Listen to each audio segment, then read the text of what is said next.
everyone. Welcome to 2021 Former North Korean Diplomats Forum, organized by Freedom Speakers International and UniKorea Foundation.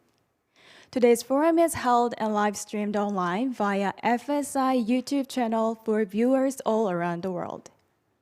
My name is Jieun, and I have given the honor of being your MC for today. In this online forum, under the theme of What Should the World Know About North Korea, we will hear the insights from former insiders with the regime, who were groomed to spread the regime's propaganda. And joining us today are the three former North Korean diplomats. And to give you a brief overview of our forum, today's forum will start with opening remarks and a greeting message, followed by insightful remarks from three speakers. Before we begin, Byung-Kil, the Secretary General of UniKorea Foundation, will give us welcoming remarks.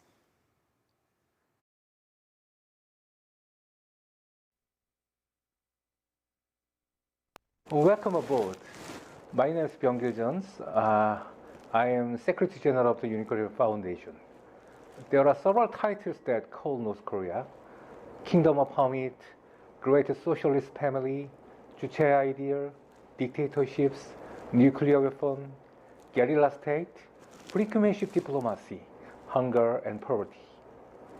North Korea is one of the most unique countries in the world. People look at North Korea with curiosity. Sometimes they accept North Korea as a threat. They hope to help North Koreans on a humanitarian level. Today's speakers is people who escaped from North Korea and came to South Korea, especially those who worked as diplomats in North Korea. They will talk about North Korea in person. Listen to their touching stories. What kind of life they lived in North Korea, why they came to South Korea, how are they doing these days. Listen carefully, and please open your heart to sympathy by understanding them. We UniKorea Foundations are very honored to have this event with FSI, Freedom Speakers International. We hope that their touching stories will impress people around the world, and we hope you have a meaningful and useful time. Have a great time. Thank you. I have a greeting message from Jeon Park, the National Assemblyman.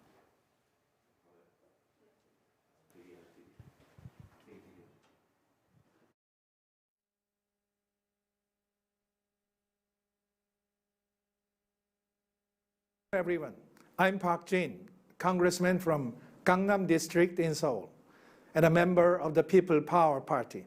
It is my honor and pleasure to deliver this congratulatory message at today's important forum, which I hope will reveal the truths and realities hidden behind the face of North Korea. I would like to first thank Freedom Speakers International, and specifically its co-founder and co-president, Mr. Casey Lartigue, for hosting this forum. Mr. Lartigue is a passionate advocate for educational freedom. He taught English to North Korean refugees back in 2010 when he worked in Korea as a visiting fellow. As he realized the importance of teaching English to North Korean refugees, he founded TNKR, Teach North Korean Refugees, a non-profit organization to reach out to educationally disadvantaged refugees and teach them English to enable them to better adapt to a new life in South Korea. A North Korean refugee and human rights activist, Ms. Park Yeon-mi, who was chosen as one of the top 100 influential women by BBC in 2014, turned out to be a graduate of TNKR. Mr. Lartigue's experiences as a mentor, speaker, writer, and leader of American and Korean educational institutions are greatly appreciated by many people who support freedom and human rights of the North Korean people. It is my understanding that Representative Thae Yongho, Dr. Kim Dongsoo, and Mr. Kim Kwangjin will be giving speeches and Q&A sessions to deepen our knowledge of the current issues in North Korea's social and political sphere. As all three speakers are former diplomats of the North, I expect the conversations held today to be very meaningful and one of a kind. Since the division of Korean Peninsula, more than 31,000 refugees have crossed the North Korean border with China and safely settled in the Republic of Korea. It is imaginable that each of those refugees had their own reasons for taking the great risk of defecting to South Korea, to seek freedom, to escape poverty, and for many other reasons. Congressman Thae Yongho, Dr. Kim Dongsoo, and Kim Kwangjin were three of the very few people who were fully educated under the North Korean educational system. The speakers, however, decided to give up all the privileges and cross the border for the sake of their lives and their children's. The stories of each and every North Korean refugee will contribute to the realization of our national unification and the peace and stability of the Korean Peninsula and the world. From listening to the sobering and often painful details of their stories, we learn about the living conditions of the North that are hidden from the rest of the world. The experiences and memories of today's speakers offer insight into another shrouded dimension of life in North Korea. I believe that today's forum will reveal what's hidden under the ongoing secrecy and denials of the North Korean regime. It is my hope that today's forum will shed light on what is really happening in North Korea and how to better support the North Korean refugees and reduce the tensions on the Korean Peninsula. I would like to once again thank FSI and Mr. Lartigue for hosting us today. I appreciate your efforts in helping this forum take shape. I also hope that there will be more of the same kind in the future. I wish that you all have a meaningful and memorable discussion today. Thank you. Next, Casey Lartigue Jr., the co-president of FSI, will give us the introduction of Freedom Speakers International.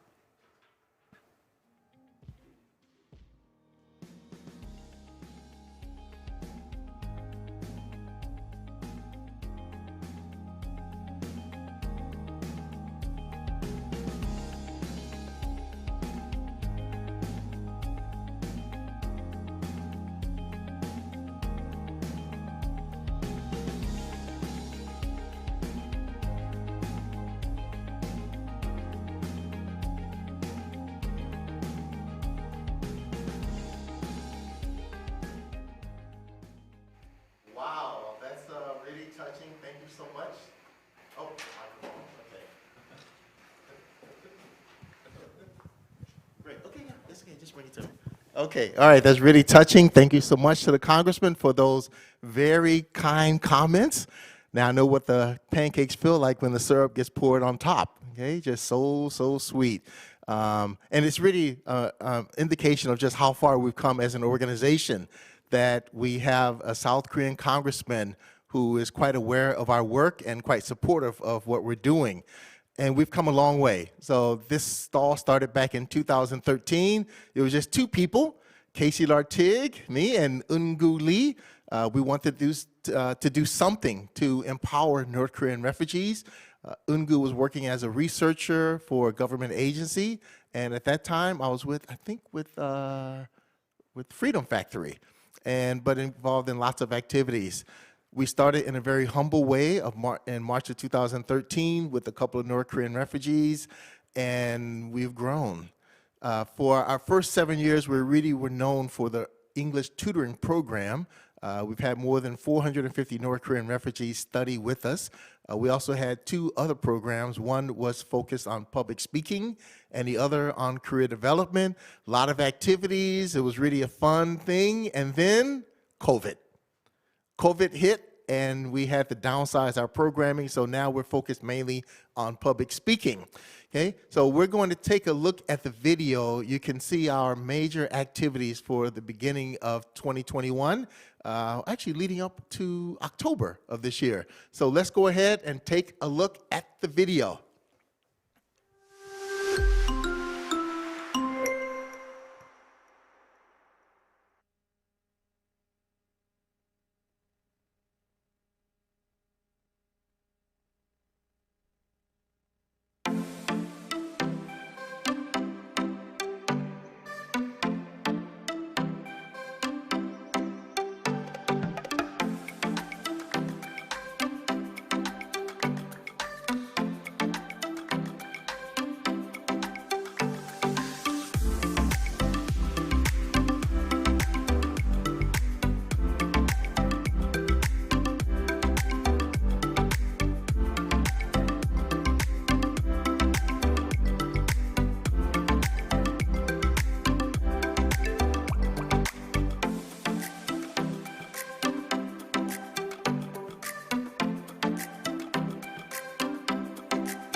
Freedom Speakers International. So we are based in Seoul, South Korea. So the main thing we do is we empower and engage with North Korean refugees who want to speak out.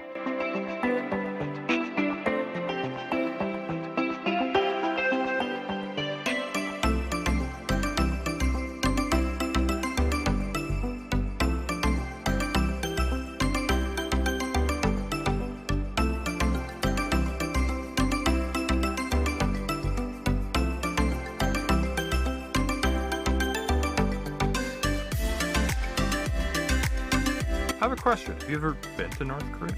No, and I won't go. I won't go until North Koreans are free to come here.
Oh, fantastic to see all of our activities from this past year. And thanks to all of you who have helped make this possible. As I said, we've come a very long way since we first started. Now we've got South Korean congressman, North Korean congressman, who's now, North Korean refugee defector, who's now a South Korean congressman. We have an MC, and we have a bunch of people around us. So we've really developed. Now, in the next year, leading up into 2022, we're going to focus mainly on book publishing. So the first book will be released next month, December 2021, My Father's North Korean Study by Byung-Kil. And then the book that I am co-writing, Greenlight the Freedom. If you haven't bought it already, please go to the internet and buy it right now. But it will be published in February of 2022, and we're working on a third book and a fourth book. So you'll be able to read the stories in depth by North Korean refugees. We're going to have more events, hopefully like this type of event with such distinguished speakers and a whole bunch of people who have North Korean refugees who are ready to tell their stories and to speak out. And for those of you who are interested in volunteering, yes, we're always looking for volunteers, but we also need people who want to help us develop the organization so we can have a more profound impact with our activities. And our first speaker is here, and our MC, I believe, will be introducing him, but just to say that he is a friend of the organization, first met him 4 years ago, and always happy that he will come out and speak at our events. So next, we'll be hearing from Thae Yongho. You'll introduce him, right? Okay, so Jieun will introduce him first.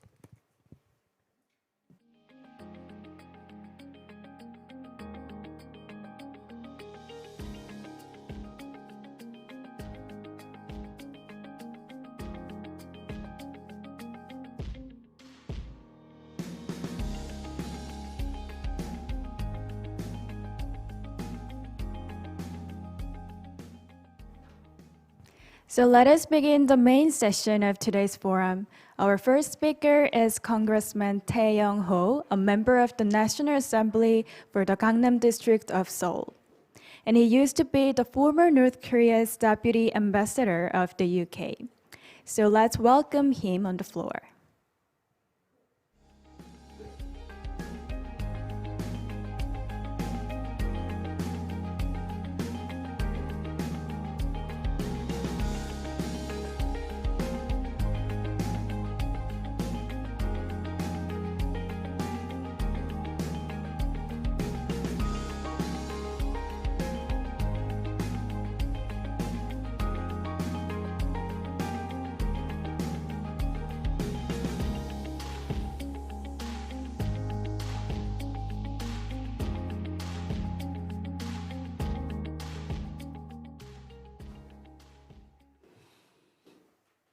Hello, welcome. As I was just, described, I used to be the former deputy ambassador of North Korea to United Kingdom, and I defected to South Korea for freedom in 2016. And today, I'm very much, honored to tell about North Korea. As you know, it is very difficult to understand about North Korea because North Korea is a place where you couldn't go, or it seems a very remote, the place. So that's why it is very difficult to understand about North Korea. So I would like to tell you some of the, the main aspects of North Korea. First, I want to tell you that North Korea claims to be the legitimate government of the entire Korean peninsula. That is very interesting. In this world, no country in the world claims to be the owner of the territory which is actually governed by the other state. So, but even though in Korean peninsula, North and South Korea as well, claim to be the only legitimate government of the whole Korean peninsula. So because of this claim, there are a lot of, the problems which the world cannot understand are very real. So because of this claim, North Korea has very peculiar and interesting military structure. So North Korea has nuclear weapons, even though it is very small. And North Korea has a second highest number of military and paramilitary personnel with a total of 7.7 million. You understand? North Korea has nuclear weapons and is the country with the second highest number of military and the paramilitary personnel with a total of 7.7 million active, reserve, and paramilitary personnel. So it is approximately 30% of its population. And its active duty army of 1.28 million soldiers, that is the fourth largest in the world, consisting of 5% of its population. So that's why in North Korea's daily life, great investments is going on military daily. That is one of the reasons North Korea is so poor. Human rights. According to UN's, the investigation which took place in 2014, the UN described North Korea as a kind of, a country with the gravity, scale, and nature of these violations reveal a state that does not have any parallel in the contemporary world. So that is one of the reasons North Korea cannot open its doors to the world community, and the people feel a very difficulty to visit North Korea. Now I'm going to tell about political structure of North Korea, which is very difficult to understand. North Korea functions as a highly centralized one-party system. There is a constitution, yes, but in addition to the constitution, North Korea is governed by the party. North Korea's Workers' Party of Korea is quite different to the normal or general communist parties of the other countries, because North Korea's Workers' Party of Korea has a very different political policy, which is called 10 Principles of the Party. In North Korea, exact term is monolithic ideological and guidance system, which actually establishes standards for governance and guide for the behavior of North Koreans. But I want to mention that, these 10 principles is the North Korea's version copy of 10 Commandments of the Bible.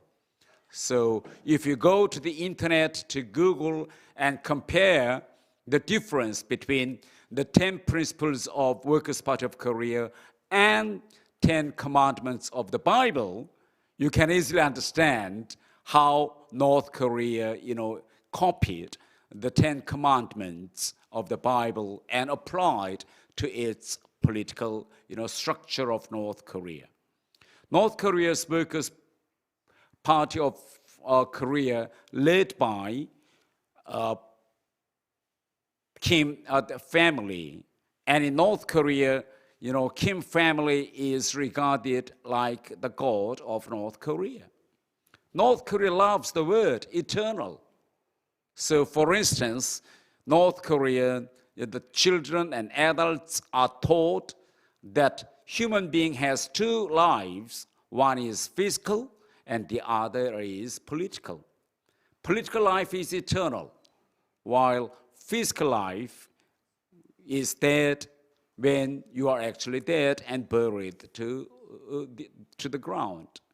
So that is one of the reasons North Korea loves the word of eternal. For instance, Kim Jong-un's grandfather, Kim Il-sung, he is the founder of North Korea. Now he is called the eternal president. Kim Jong-un's father, Kim Jong-il, is now called the eternal general secretary of the Workers' Party of Korea. So actually, North Korea claims that it is a socialist, state, but ironically, the whole system and political structure is not based on materialism, but actually it is based on idealism. I would like to mention something about legislative power and executive power. Of course, there is a legislative power in North Korea, which is called Supreme People's Assembly. And there are 687 members, but they are elected every 5 years by universal suffrages. But these kind of elections is actually a sham elections. They are not elected, but they are all appointed by Kim Jong-un. There is also executive power in North Korea, which is called Cabinet of North Korea. But actually, the members of the cabinet and premier is also appointed by the Kim Jong-un. So, at last, I would like to ask you how we can read the North Korea's political structure. Is it Stalinist dictatorship or hereditary dictatorship? There are a lot of arguments about it. I would rather describe North Korea's political structure as kind of hereditary system. Even though there is a constitution, and even the North Korea's official name is Democratic People's Republic of Korea, but everything in North Korea is appointed by Kim Jong-un. So this kind of political administrative structure is nothing but the present, the dynasty and absolute monarchy. And that is just my, brief introductions about North Korea. And now, this is my just a brief introductions about North Korea. Thank you.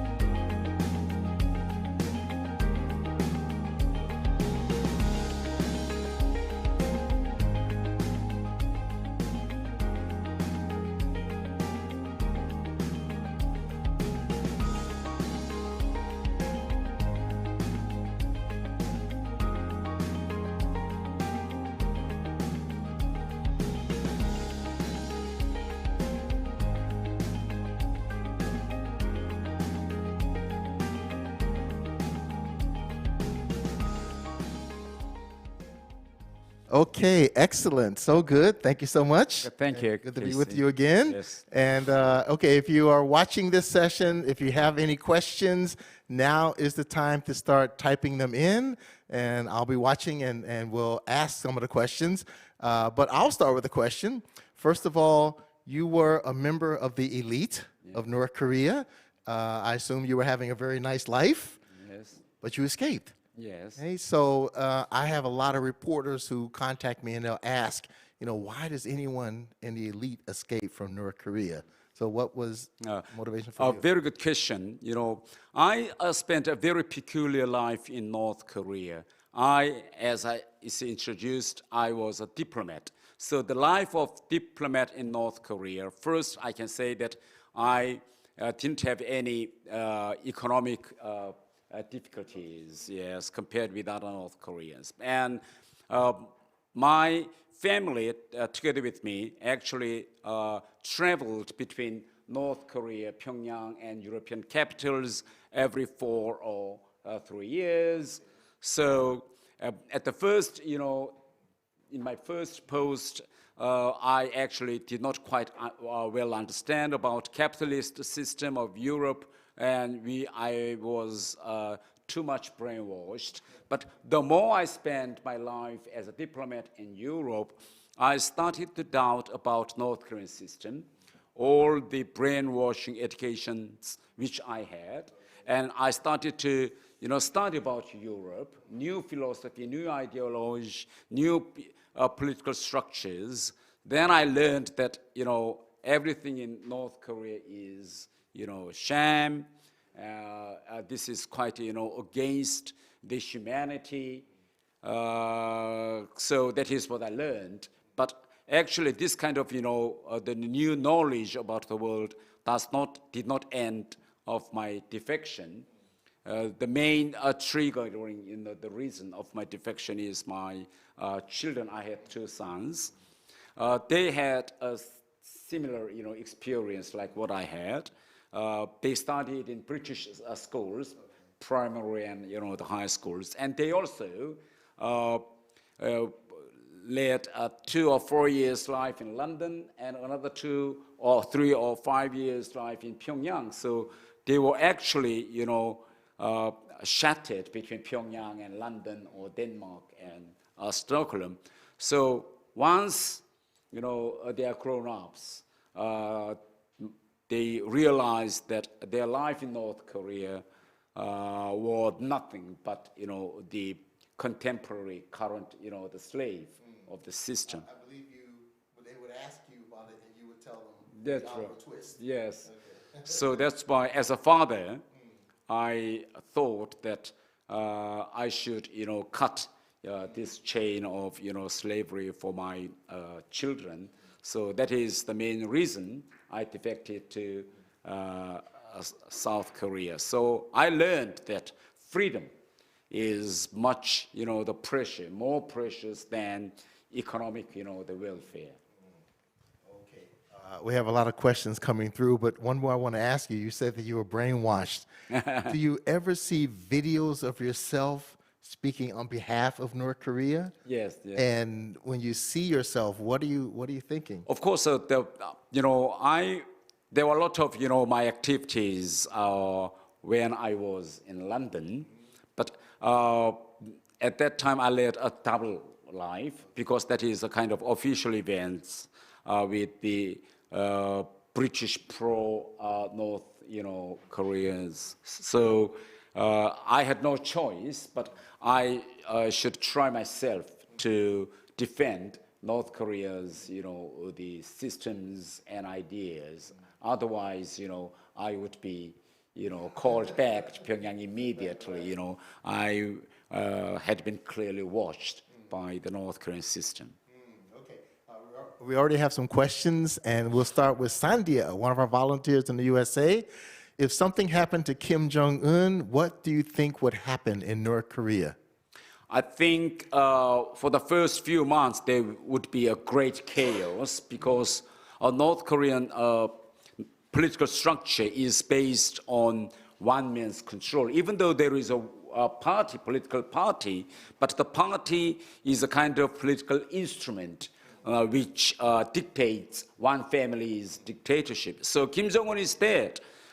Maybe for a certain period of time, maybe his sister Kim Yo-jong would replace him, but I do not think that this replacement would last long, and there would be a little bit, political, the ambiguity. I'm absolutely sure that there would be a political power struggles among the leaders. So there would be a political, I think, the chaos for some time. But I think in a very short span of time, someone, I don't know who, would take up the leadership of North Korea. And 9 out of 10, I think the military will lead North Korea for the time being. Okay, so there you go. The military will take over eventually.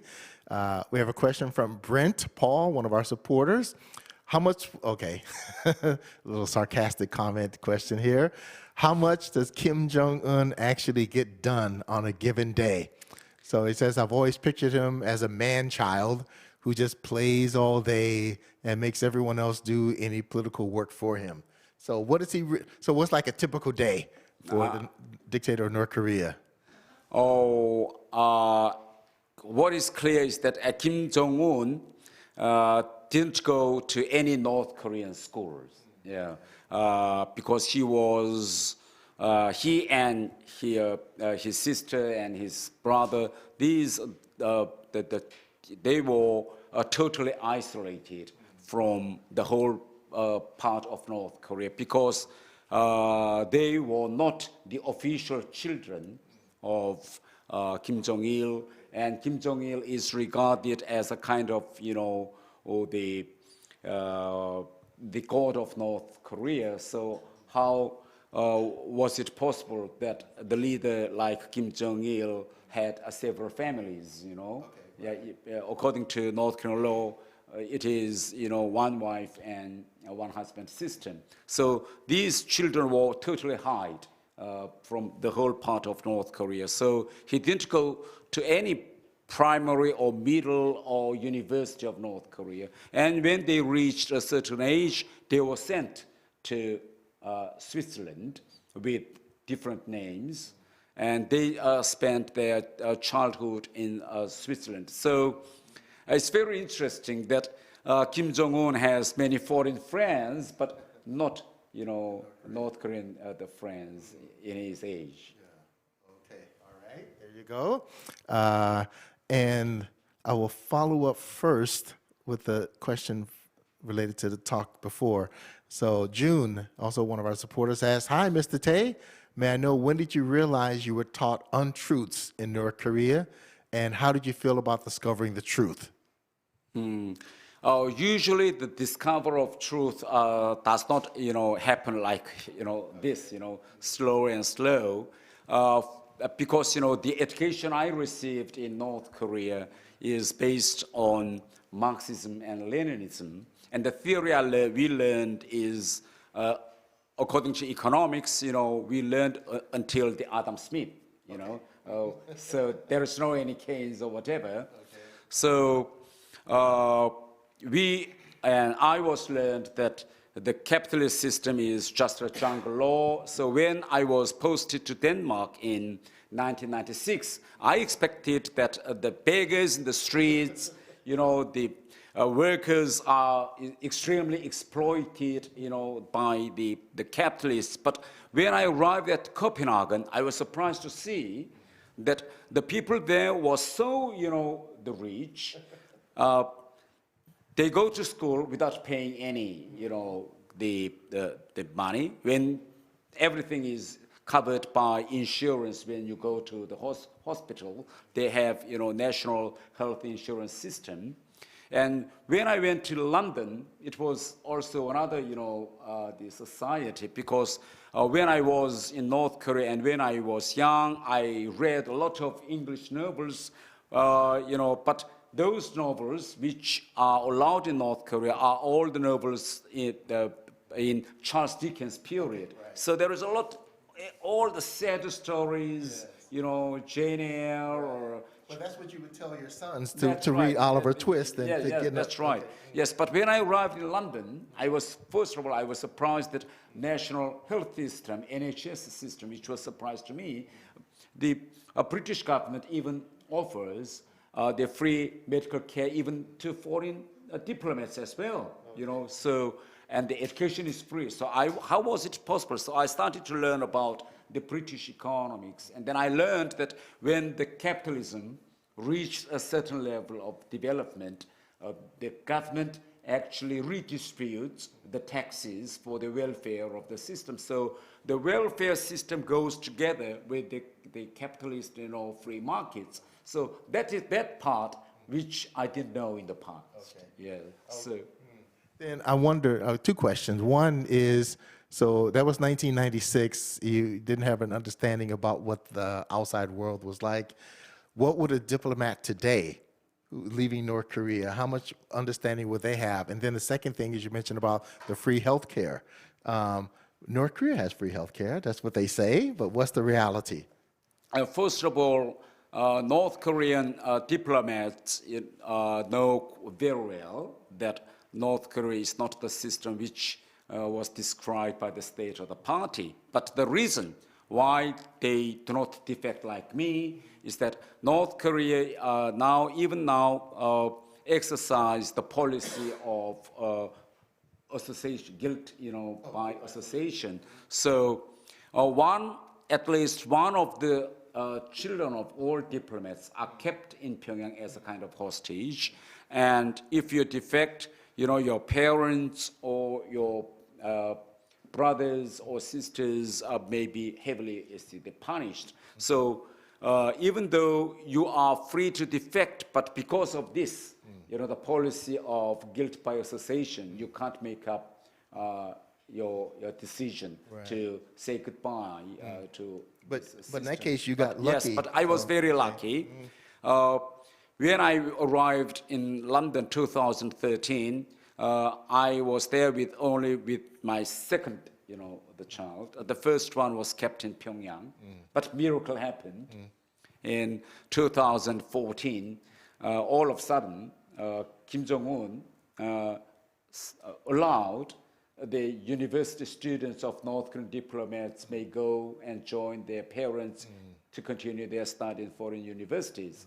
So that's why my son was released from this captivity in Pyongyang, and he was able to come to London. So I thought, now, this is the chance given by the God. Why, now my son is in London, there's no point for me, you know, to go on to be loyal to the system.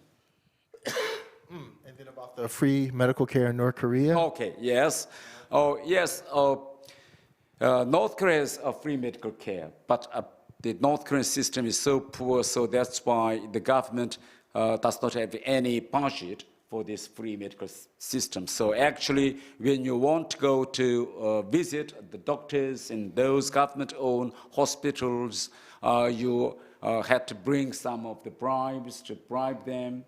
And when they write the inscriptions, you go to pharmacy, there is no medicine at all. That's why you have to go to free market, and you have to pay, you know, for that. So that's why, even though it is called a free medical care, but virtually it is a very heavy, you know.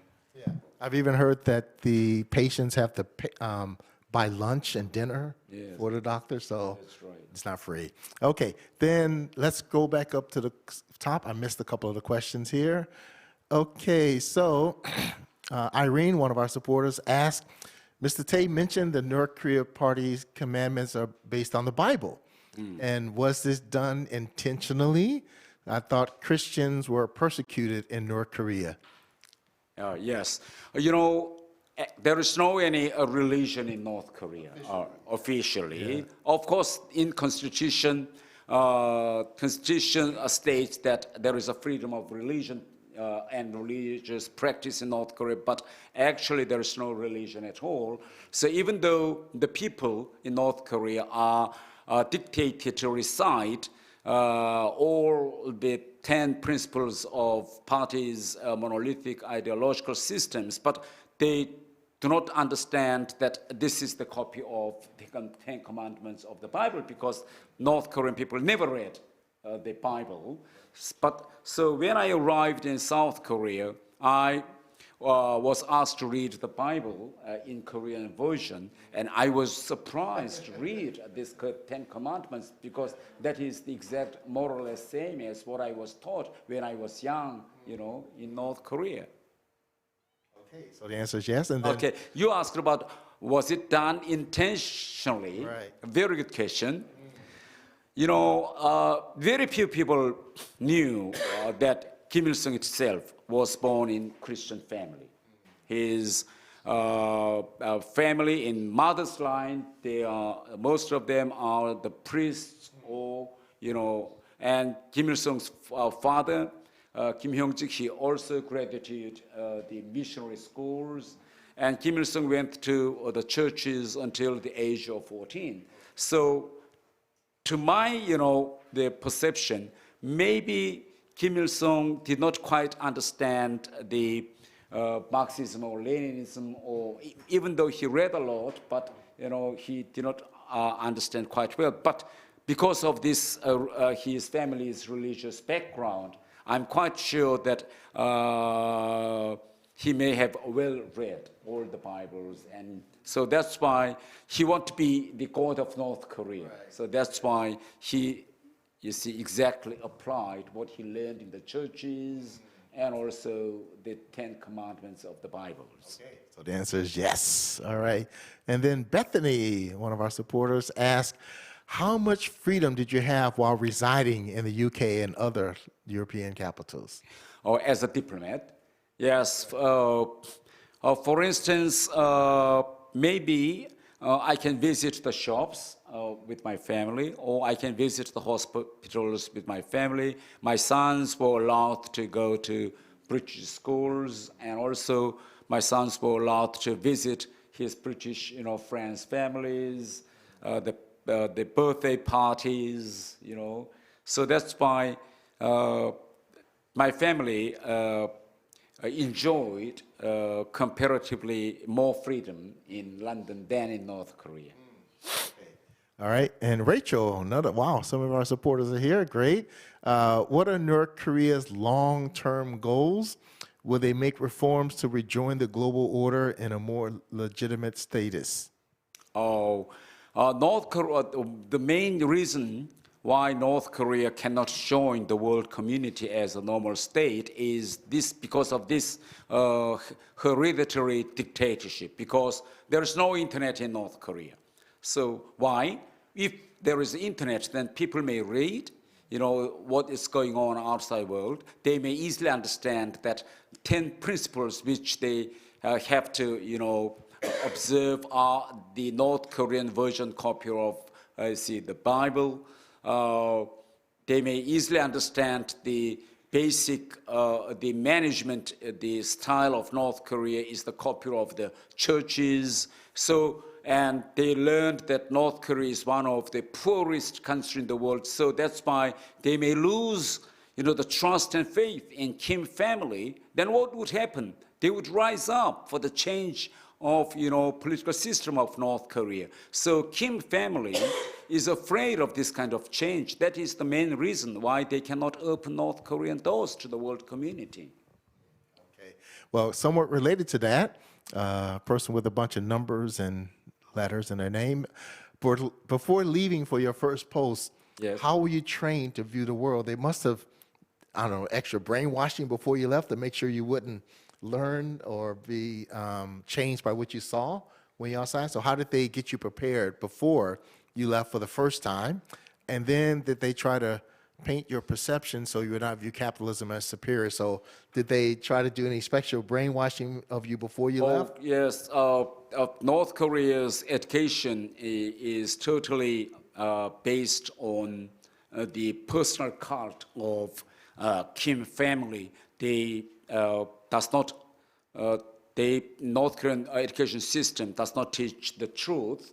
So, and as I said, North Korea is totally isolated from the world. So the textbooks, the novels, the informations you get all state managed ones, and the novels foreign novels which are allowed to be read is the novels written by the novelists, maybe 100 years ago or 200 years ago's novels, something like American novel, Gone, with the Wind, or Uncle Tom's Cabin, Charles Dickens, Oliver Twist. So the general image of North Koreans to the outside world is like, Uncle Tom's Cabin or Oliver Twist, these things. So North Koreans actually are forced to live in the concept of 19th century. Okay, great. Okay. Brent, again, are there any real friends amongst the elite in North Korea? So when you're working abroad as a diplomat, did you get along with your colleagues? What kind of relationships did you have? And how was it talking to the people you worked with every day? North Korea has a very detailed surveillance system. So even though you have a very good friends, even though you have your friends of beer or friends of wine or whatever, even though you are drunken, you cannot actually open your mind to your friends because, personal relations, when it is good, then, it's okay. But sometimes, you may have quarrel with your friends, or maybe this kind of friendship may, broken or whatever. So in North Korea, there are many stories that your friends actually, tell about your bad stories to the secret police or whatever. So North Korea has a very detailed surveillance system, and North Koreans are used to it.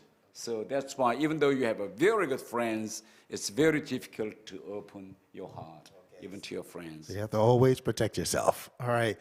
Eben Appleton, one of our number one supporter, actually.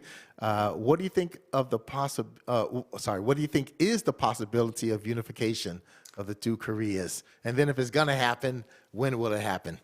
Very interesting question. I think now the reunification for Korean Peninsula is approaching us. That is because the change of young generations. Now, North Korean young generations in 20s and 30s, they are quite different from my generation and my father's generation. Why they're different? Because they do not have any this concept of solidarity with the Kim family or even those old generations. They are the ones who were grown up with computers and notebooks. So even though they are taught in schools that America is North Korea's sworn enemy, but they use computers and Microsofts or the systems which actually are made by Americans. And they're very they love to learn English. And the second is that because of the IT revolution, outside information started to arrive in North Korea. For instance, in the past, if you want to watch South Korean dramas or films, you have to buy a big, around this size of CDs, and it's very difficult to hide in your body. But these days, if you want to watch South Korean dramas, you just have this size of, the SD card, which can be easily, hide. And the Chinese are actually the factory of the world. That's why they invented and they produced many tailor-made North Korea's, the items like North Tail or whatever, which can available North Koreans to watch South Korean dramas and films. So these young generations in 20s and 30s, they are the ones who are grown up in this kind of, different cultural atmosphere. They use different, the North Korean dialect, similar with South Koreans. They have very much influenced by South Koreans, the cultural context. So that's why I think when they arrive at the important posts of North Korea's political structures, army line or whatever, then I think these young generations would make a change. And this kind of changes in the future would lead to Korean Peninsula's reunification. And as for the time sequence of when, I may predict that maybe within 20 years, I think, yes, I can expect this kind of great dramatic change in Korean Peninsula. Okay, I'm going to skip over to a different question that's related to this. Sorry if I pronounce your name incorrectly, Hinuk. So keep the screen there, but I want to skip one question. Okay, Hinuk, I guess, ask, I'd like to ask why the North Korean people and the military do not revolt against the party, and if there are political factions that do not support the country's totalitarian regime. So this is probably a common question. Oh, yes. Steve? Yeah. Very good question. North Korea is very heavily, militarized, the state. There are active 1.2 million military soldiers and army officers. So the probability, you may think that the probability of military revolt may be possible, but in North Korea, the military is very much divided from units to unit. For instance, in South Korea, all military is under the control of one command system like General Staff of General Command of the Staffs, But in North Korea, there is no unique command system. For instance, the military along demarcation line is controlled by one system. The military outside of Pyongyang is controlled by another system. And the military and security policy forces in Pyongyang is controlled by another command. So the the command is very much diversified in North Korea. So if there is a revolt, for instance, then this kind of, the revolt can only be possible when the commanders in these kind of different sectors are, communicating and, act as a kind of, one, command. But under the current system, if one military revolt, it can be very easily, suppressed by the military around. So that is one of the reasons in current military system, the military revolt is really unlikely. Okay. I'd like to ask, have there been some attempted revolts, smaller scale, within the country?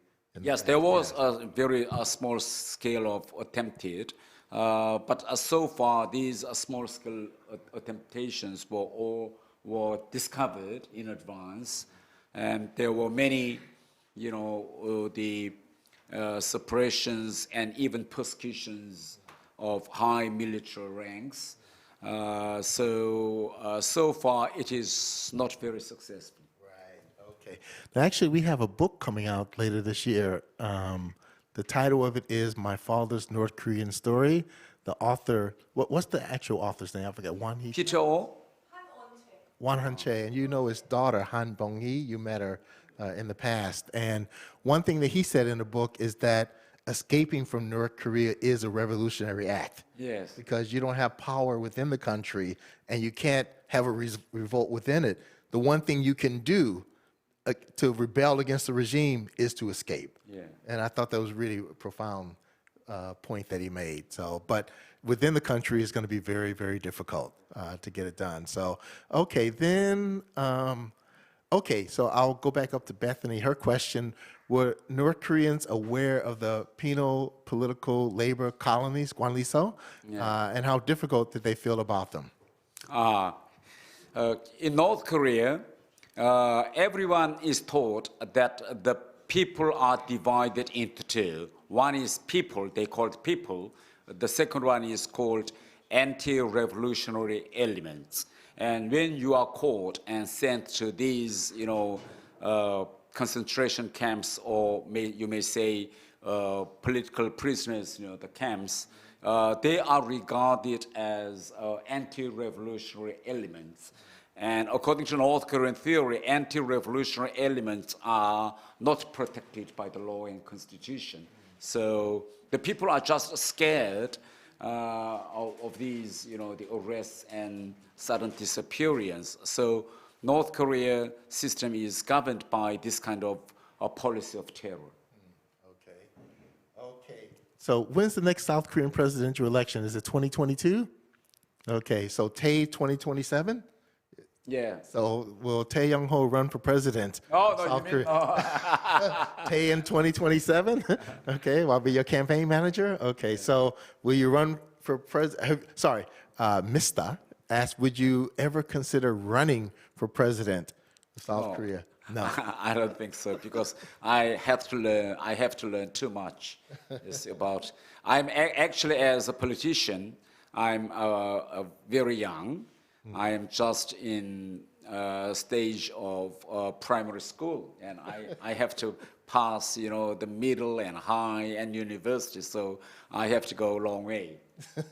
I don't know. I've talked to you about things. You talk about politics and economies and history the way lots of people talk about sports teams. So I think you're being a bit humble now. Okay, Ken Stewart, one of our big-time supporters. I see pictures of all these older military men in full uniform with medals pinned on them from head to toe. Yeah. So what do they receive these for? What are all these different medals? Oh, it's a very good question. North Korean army has not been in the war or battle with the South Korea or any other parts, in the past almost more than, 65 years, but they have a lot of medals. But so, for instance, in North Korea, militaries are frequently mobilized for constructions or economic, management. And when you, for instance, if you build a bridge, even though it's a small bridge, you are just awarded medals. Yeah. If there is a military war exercise and you've done it according to military textbooks, and you awarded the medals. So in North Korea, the military commanders are managed not by payment, but are managed and controlled by this, awarding of medals. All right, the questions disappeared. Okay, thank you, team. Okay, I'll skip this one. Aisha asked, is there a strict dress code North Korean people have? Yes. For instance, in North Korea, when you go to school, you have to wear a school uniform.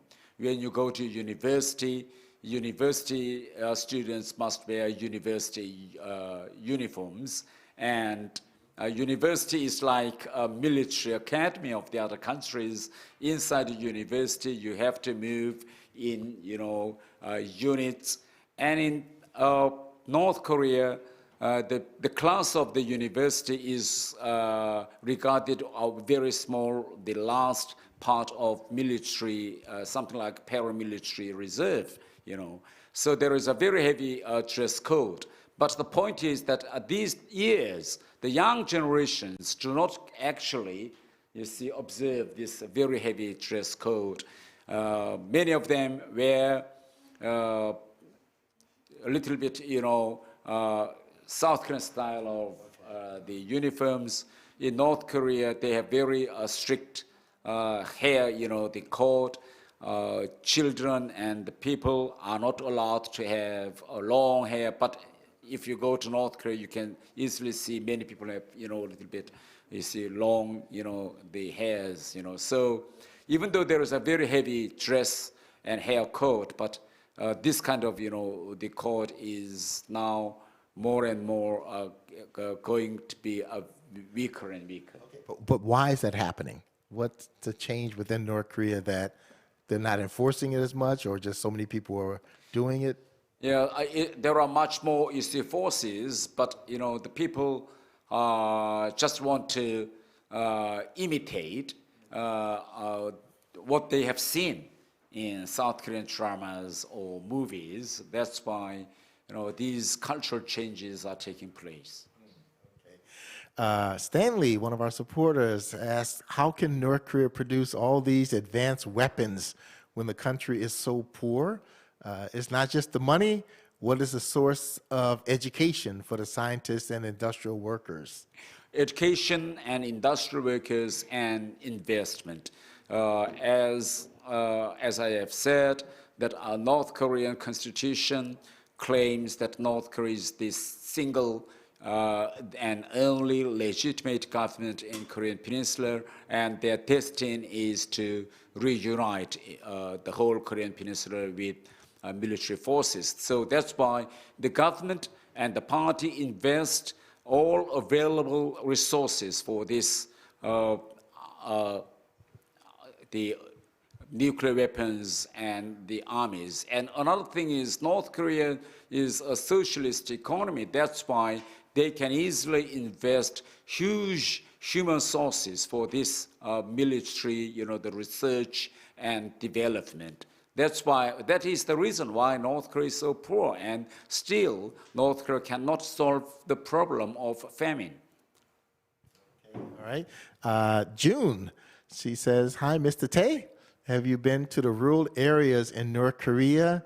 And and did those who are living in Pyongyang know about the living conditions of the rural people? And I will add to that situations of North Korean refugees, because in North Korea you are part of the elite, and in South Korea you're also part of the elite, but some of our students who live in the countryside or whatever, and now they're in North Korea, when they've met you, they've said just how incredible it was, because they would have never met you in North Korea. Yeah, right. Yeah, actually, my parents were born in a countryside, and my grandparents, they spent most of the time in the countryside. And I was grown up in Haesan, that is the border city of North Korea, until the 9 years old. And in my school period, from time to time, especially school holidays, I was sent to my grandparents' house in Myeongcheon County in Hamgyong Province.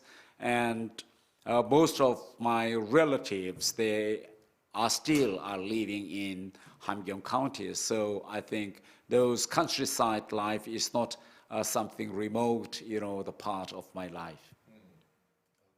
Here in South Korea? Oh, yes, of South Korea, you see, I visit many the places and some of less developed areas. For instance, the week before the last, I went to Busan, and I visited the lowest, the income area of Busan, which is one of the area in Yeongdo. The reason I visited there because that is the part where the North Koreans lived during the Korean War. So from time to time, I visit some of the local areas. And for instance, this is now winter period. So during winter period, as a politician, I had to visit some of the vulnerable, the people. And also we call it, how to say in English, there is some of the, the poor people, they do not use the electricity or steam radiators, but they burn coals, ready-made, tailor-made coals. So as the politicians, from time to time, I visit to those people and give some, the coals during winter period. So I learned that in South Korea, there are many rich people, but also there are many poor people as well. Okay. Now, the second part I asked about North Korean refugees in South Korea, because some of them struggle, and I know you've become aware of some of the challenges that they have here. So what is your experience dealing with North Korean refugees here in South Korea? Yes, it's a little bit sad story that the general income level of North Korean refugees in South Korea is much, less than the general income of normal South Koreans. And because of the, education background and the past life experience in South Korea, North Korean the defectors feel very difficulty to grow up, but this is a capitalist, the world. So that's why the competition is very strong. You have to work very hard. You have to compete. So whenever I meet the North Korean refugees who are in difficulty, I would like to tell them about the spirit of Minari. I think you have seen the recent Minari film.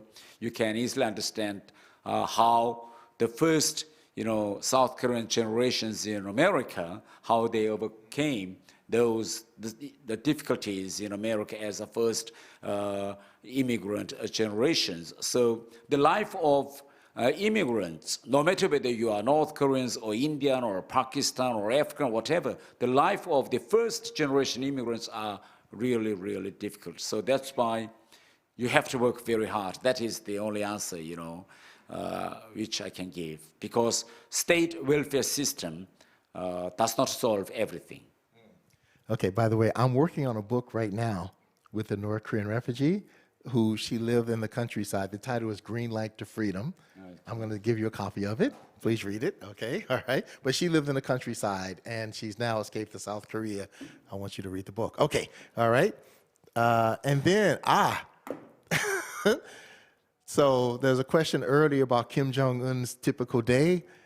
Is he like on YouTube and watching the news? And if he is it dangerous to give information about how North Koreans escape from the country?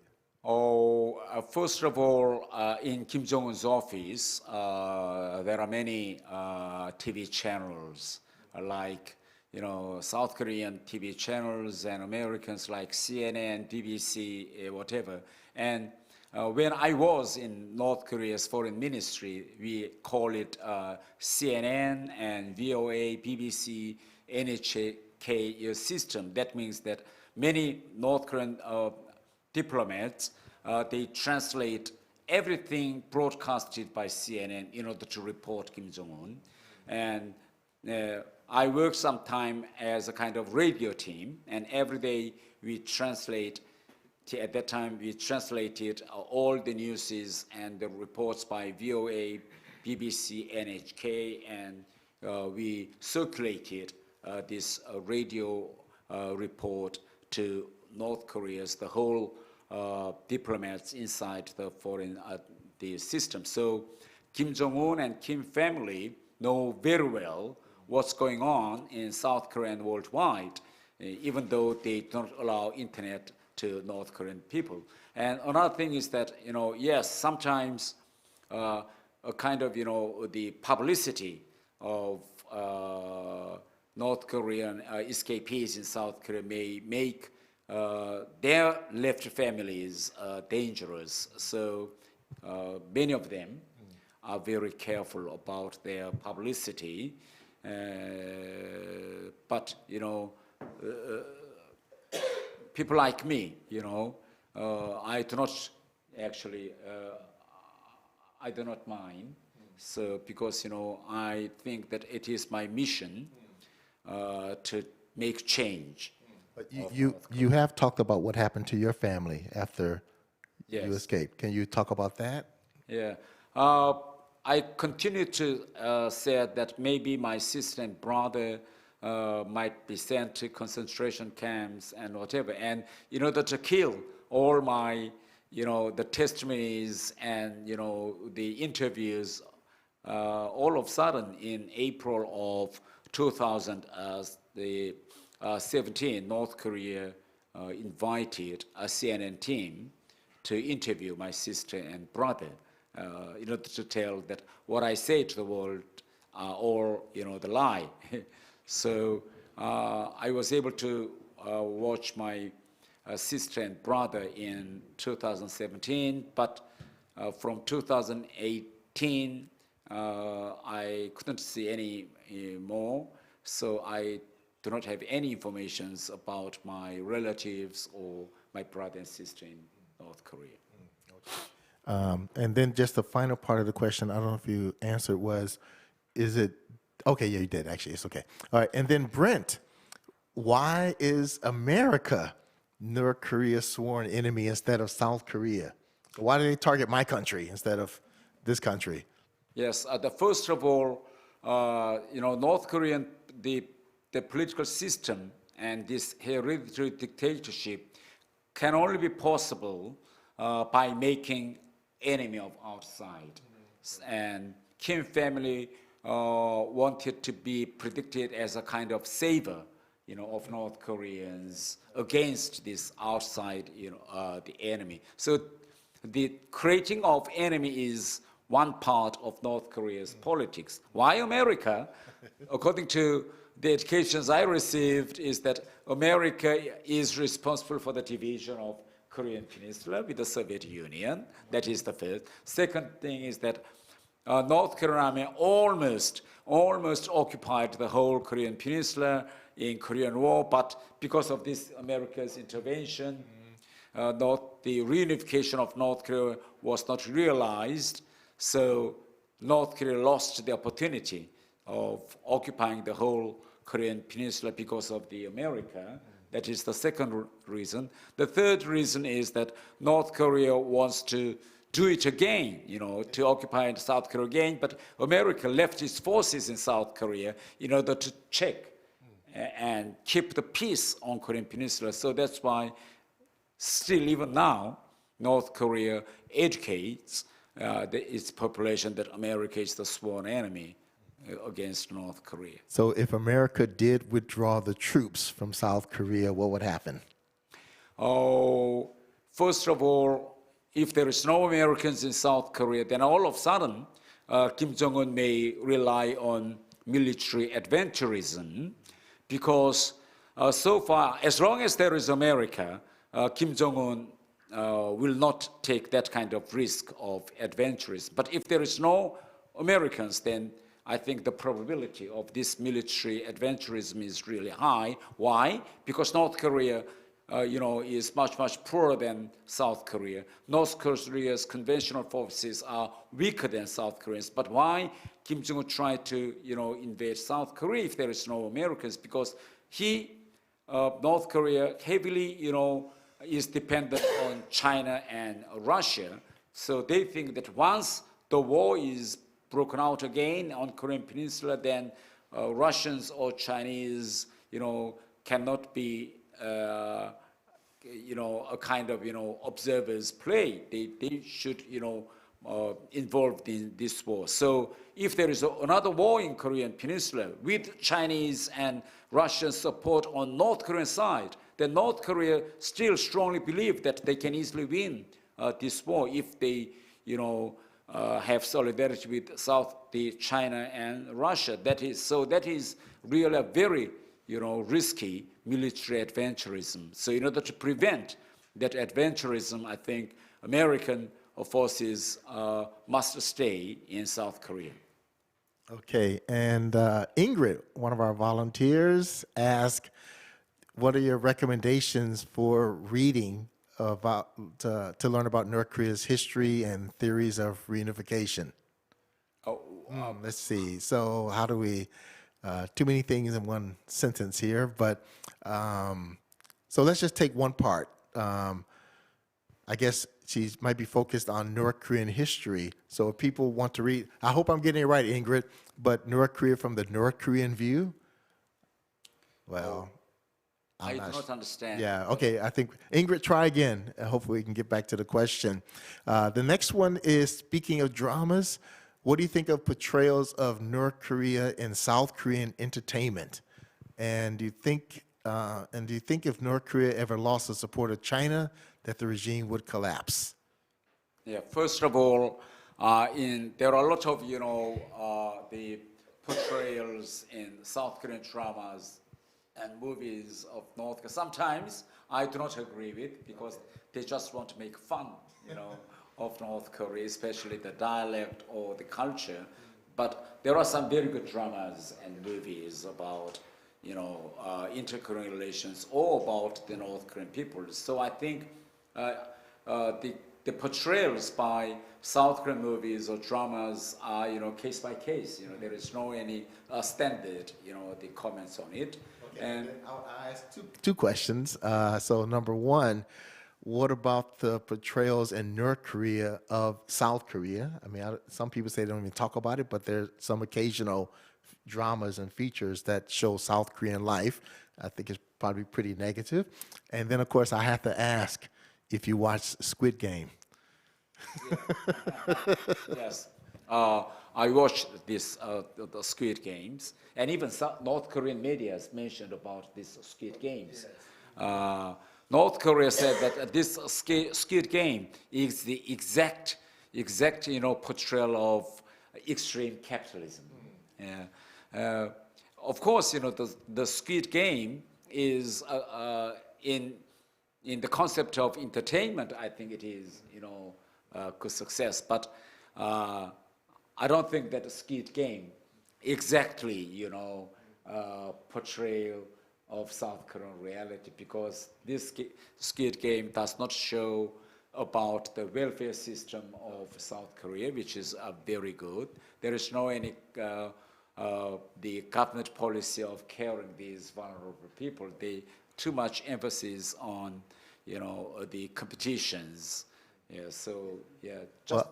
I want just watch it through entertainment. The concept, not just whether it is reality or not.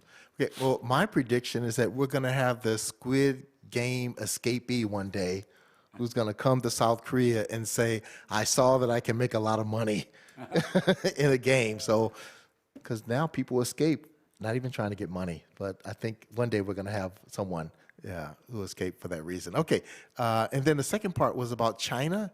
So what would happen if if North Korea lost the support of China with the regime collapse? Of course, definitely. North Korea is the only country in the world whose trade, 90% of whose trade is dependent on one country. Yes.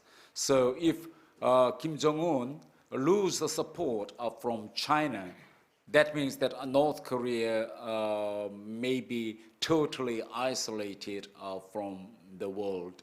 So I think with that kind of isolation, without Chinese help or trade with China, North Korea cannot, I think, sustain more than 1 or 2 years. Yes. I think we have 9 minutes left. Stephanie?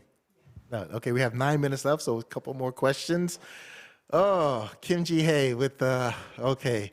What do you think about the possibility of a woman coming into power in North Korea if something happens to Kim Jong-un? I think that is what North Korean Kim Jong-un system is preparing for now. In North Korea, they continues to say that the North Korea system must be managed and continued by mountain back to bloodline. So why they are saying about mountain back to bloodline again and again?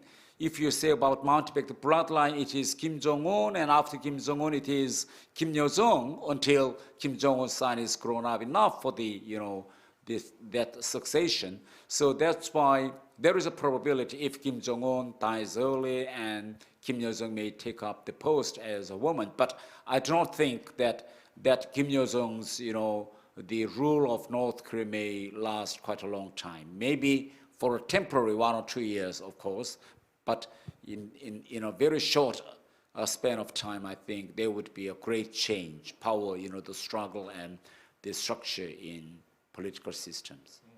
Okay, this is not a question, but I have to read it. Wait, go back up. Nope, you did the wrong thing. Okay, all right, so Im Jong-ryung, says, thank you for organizing a great event.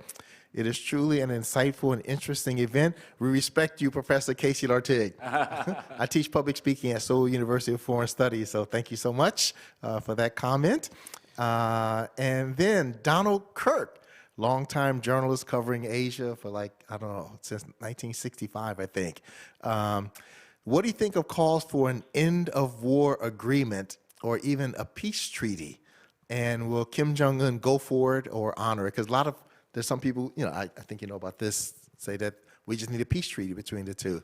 Yes, it is it is sure that, end of war declaration could play as a kind of bridge to final peace arrangement of Korean Peninsula. There is no doubt about it. But what kind of end of war, declaration? That is very important thing, because North Korea wants to achieve something from this end of war declaration. What North Korea has different strategies, what they want to achieve from end of war declaration and what they want to achieve from a peace treaty.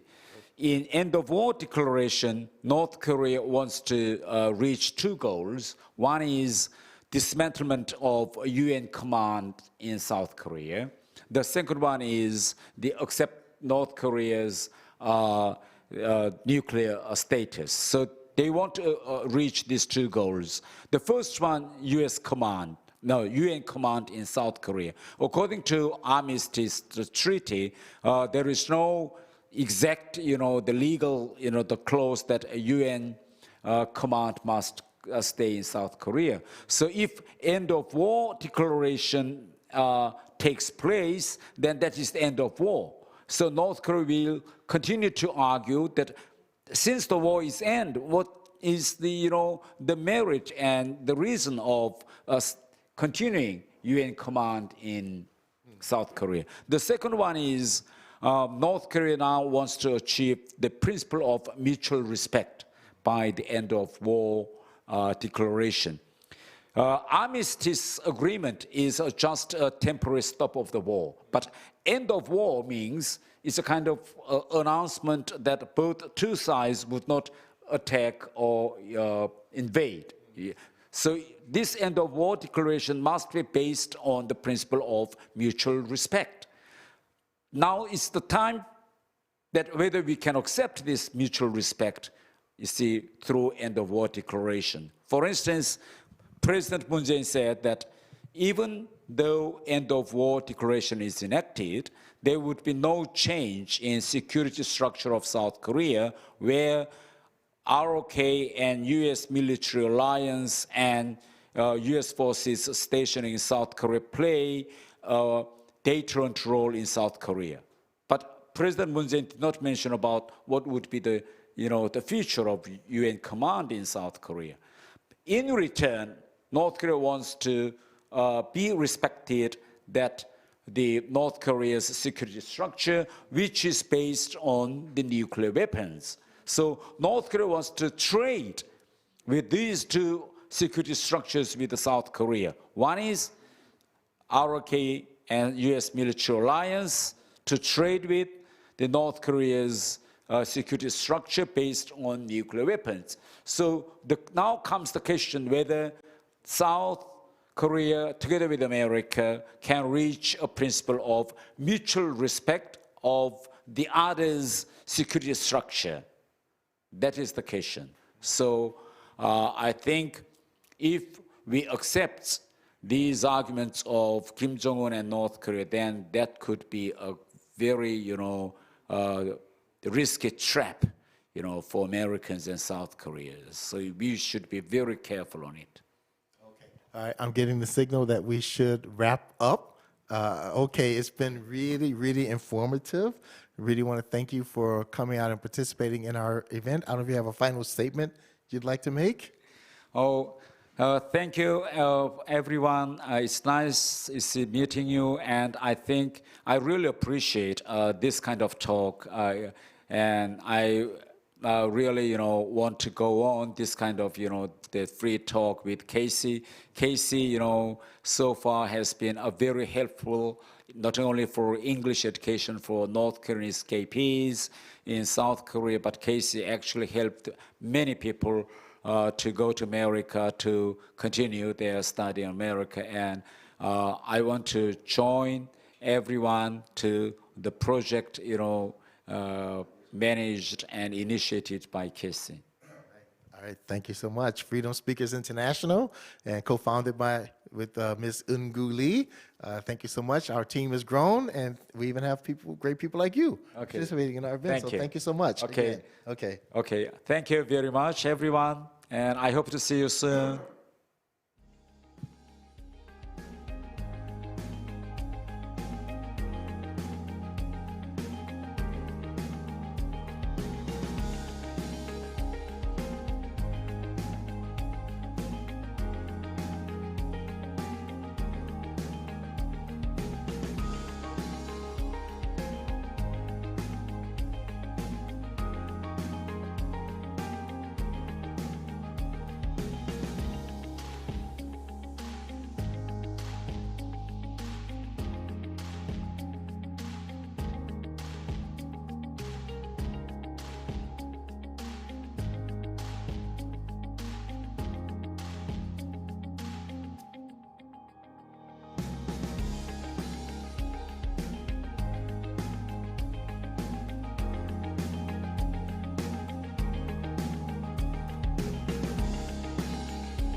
Our next speaker is Kim Dongsoo, Chair Senior Research Fellow of the National Institute of Security and Strategy. He served as the former North Korean diplomat based in Italy, Norway, and Switzerland. And he will give us a speech about North Korea's strategy of cliff-edge nuclear diplomacy and the prospects of U.S.-North Korean relationship.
Hello, good morning, everybody.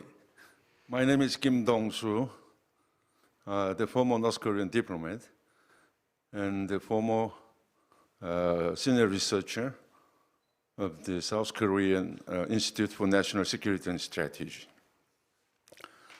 It's my honor to have a speech and have a question and answers with you in this Freedom Speakers International.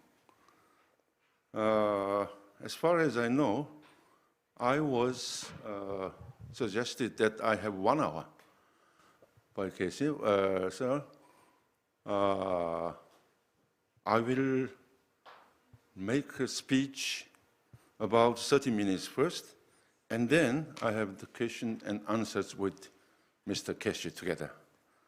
First of all, I beg your pardon that my English is very poor.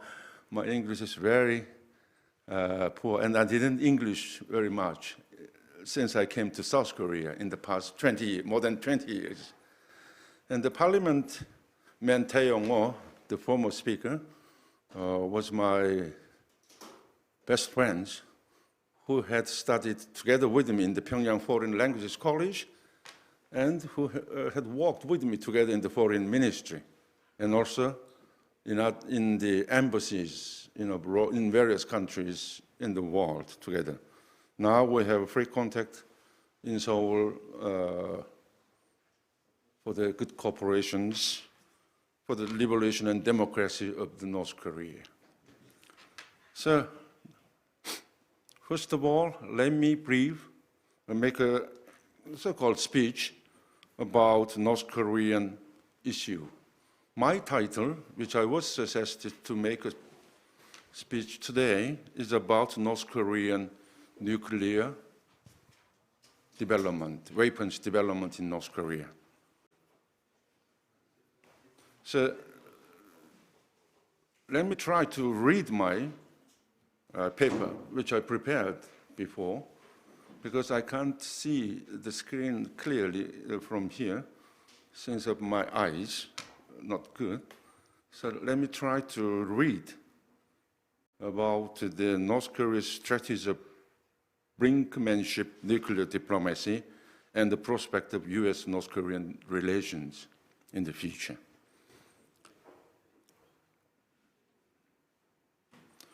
First of all, let me talk about North Korea's strategy of brinkmanship nuclear diplomacy. Its first stage, North Korea's strategy of brinkmanship nuclear diplomacy before the possession of the nuclear weapons, the late 1980s and the late 1990s. Before the first nuclear test on October 9, 2006, North Korea threatened and menaced the US and the international community with no nuclear weapons, but they received huge free economic aid from international society. especially during the North Korea-US dialogue at Geneva in 1994, North Korea's foreign ministry reported to Kim Jong-il at that time a proposal to declare a possession of nuclear weapons falsehood while looking at the attitude of the Clinton administration. This is in 1990s. At the time, since the United States raised all-out economic sanctions against North Korea to the UN Security Council and mentioned about the invasion of North Korea, the Geneva talks were almost broken out in the face of danger. Upon receiving a report from the Foreign Ministry, Kim Jong-il at that time instructed the New York mission of North Korea to inform the U.S. of to inform the U.S. government, Clinton administration, about North Korea's final position on the declaration of its possession of nuclear weapons through a nuclear test. At that time, the Clinton administration was so embarrassed to hear the North Korea's warning of the fake declaration of nuclear test through an unofficial line from the North Korea's mission in New York, and it directly proposed to resume the 1994 Geneva talks again, which was almost broken out at that time. The Clinton administration promised a peace treaty between the US and North Korea in return for North Korea's amendment of nuclear development at the 1994 Geneva talks. And instead of holding off the declaration of nuclear weapons and freedom-only plutonium programs that have nothing to do with the removal of uranium, US agreed framework promising enormous economic aid, including recognition of the North Korean regime, construction of KEDO, and the provision of 500,000 tons of heavy fuel, oil, each year, including huge amount of the food assistance too.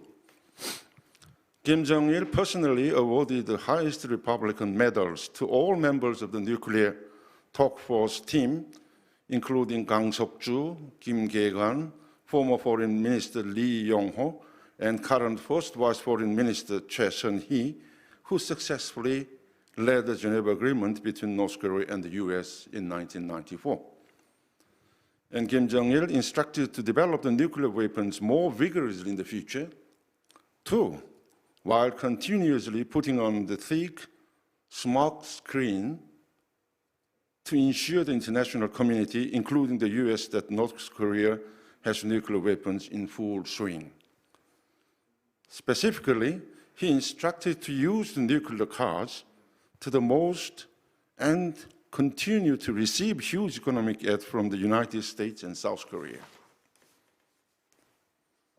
Now, let me explain about the second stage of the North Korea's strategy of brinkmanship nuclear diplomacy after the possession of the nuclear weapons. That is the period is middle of 2000s to up to now. As there was a big difference between North Korea and the US regarding to the North Korean nuclear solution, it is estimated that North Korea's claim to the US is as follows.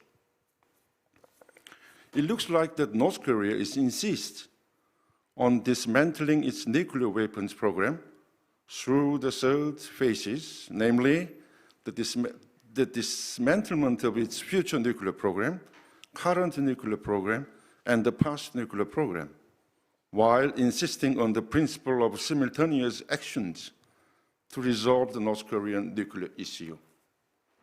First of all, it means the dismantlement of the future nuclear program aimed at the US, the dismantlement of the ICBM program, and that it can be made within a year depending on whether the US compensates. In the second phase, the disposal of the existing nuclear programs, plutonium and uranium facilities, and claimed to be scrapped in the mid to long term due to huge compensation conditions. It claims nuclear disarmament, including chemical and biochemical conventional weapons, as the third step. To this end, Kim Jong-un proposed to Trump, the former president of the United States, that the North Korea dismantle its nuclear facilities in only Yongbyon, to be jointly verified by US experts and North Korean experts together. It is analyzed that North Korea has consistently pursued a policy to save the economy and preserve its regime by breaking away from diplomatic isolation through improved relations with the United States. It strongly insists on the US administration's recognition of North Korea's possession of nuclear weapons and the North Korea-US peace treaty, followed by denuclearization. If the US administration guarantees a large amount of economic aid, including documentation of security guarantees and energy and food, North Korea has consistently expressed its projection to freeze nuclear power and not spread nuclear technology to the world as a nuclear power state. Now, let me explain you about the prospects for the development of US-North Korea relations. First of all, let me tell you about the North Korea's expected attitude. This is my personal view, of course. Given that all the alternatives that the US will choose all disadvantages to the North Korea is expected to do its best in diplomacy with the next Biden administration, this Biden administration, to achieve the following temporary goals. North Korea's leadership is expected to end the Trump era with strategic patience and seek a new US-Korea dialogue with the Biden US present administration. The role of the North Korean Foreign Ministry nuclear task force team, which is existing in North Korean Foreign Ministry, and which successfully led to the Geneva nuclear deal in 1994 during the administration of the President Bill Clinton of the Democratic Party, is expected to be more strengthened. Of course, I guess, it's my personal view, Thae Yongho, the former North Korean foreign minister, Kim Kwangjin, the former first deputy foreign minister, Jeon, the present first deputy foreign minister, Lee-geun, Lee Myung-guk, Hyun Hak-bong, and Jung Sung-il, all the key members in 1994 in Geneva were promoted to the top foreign ministry officials during the Kim Jong-un era. In the future, they are expected to do their all best to boldly demonstrate their loyalty to Kim Jong-un by bringing about the second Geneva nuclear deal through the resumption of talks with the incoming President Biden administration of North Korea's nuclear weapons program. But if the Biden administration rejects the top-down offer and continues to press North Korea, insisting on first abandonment of nuclear weapons, then resume security and economic aid, North Korea is expected to provoke the seventh nuclear test or another demonstration of military power called the ICBM test, which can reach the United States mainland. There might be also a possibility of the confrontation, I think. North Korea aims to negotiate with the United States, a Biden administration, but the Biden administration is expected to increase pressure on the North Korea without meeting the minimum conditions and justification. As North Korea aims to expand its nuclear capabilities, Biden administration is also expected to quickly raise sanctions. The Biden administration is expected to shift from the current level of sanctions to higher level in order to economic sanctions and diplomatic and military pressure. In this case, North Korea is expected to pursue nuclear development more boldly, interpreting the Biden administration's diplomatic efforts as the U.S. vulnerability. The worst case scenario is that North Korea will strongly protest Biden's pressure on the North Korea, convinced by the collapse of the North Korean region. In particular, North Korea is expected to accelerate its seventh nuclear test following the ICBM long-range missile launch, with several small additional provocations in South Korea, towards South Korea. However, I also think there might be a possibility of the compromise. The North Korean issue will be priority in Biden's administration's Asia policy, but it is expected to take the form of quiet planning and diplomacy rather than public action, I think. It's my personal opinion, of course. In other words, it is expected to seek a structure that strengthens cooperation with the long-standing allies by reserving the predictability and principles of foreign policy. The possibility of the summit without any preconditions, such as the Trump administration, seems to be low. While North Korea wants to continue to increase its nuclear capabilities, it can be assumed that the Biden administration continues to make diplomatic efforts. This is expected to be a case in which the Biden administration does not seek a regime change in North Korea due to the practical limitations, but it is seeking to improve relations on the condition of the nuclear freeze and abandonment.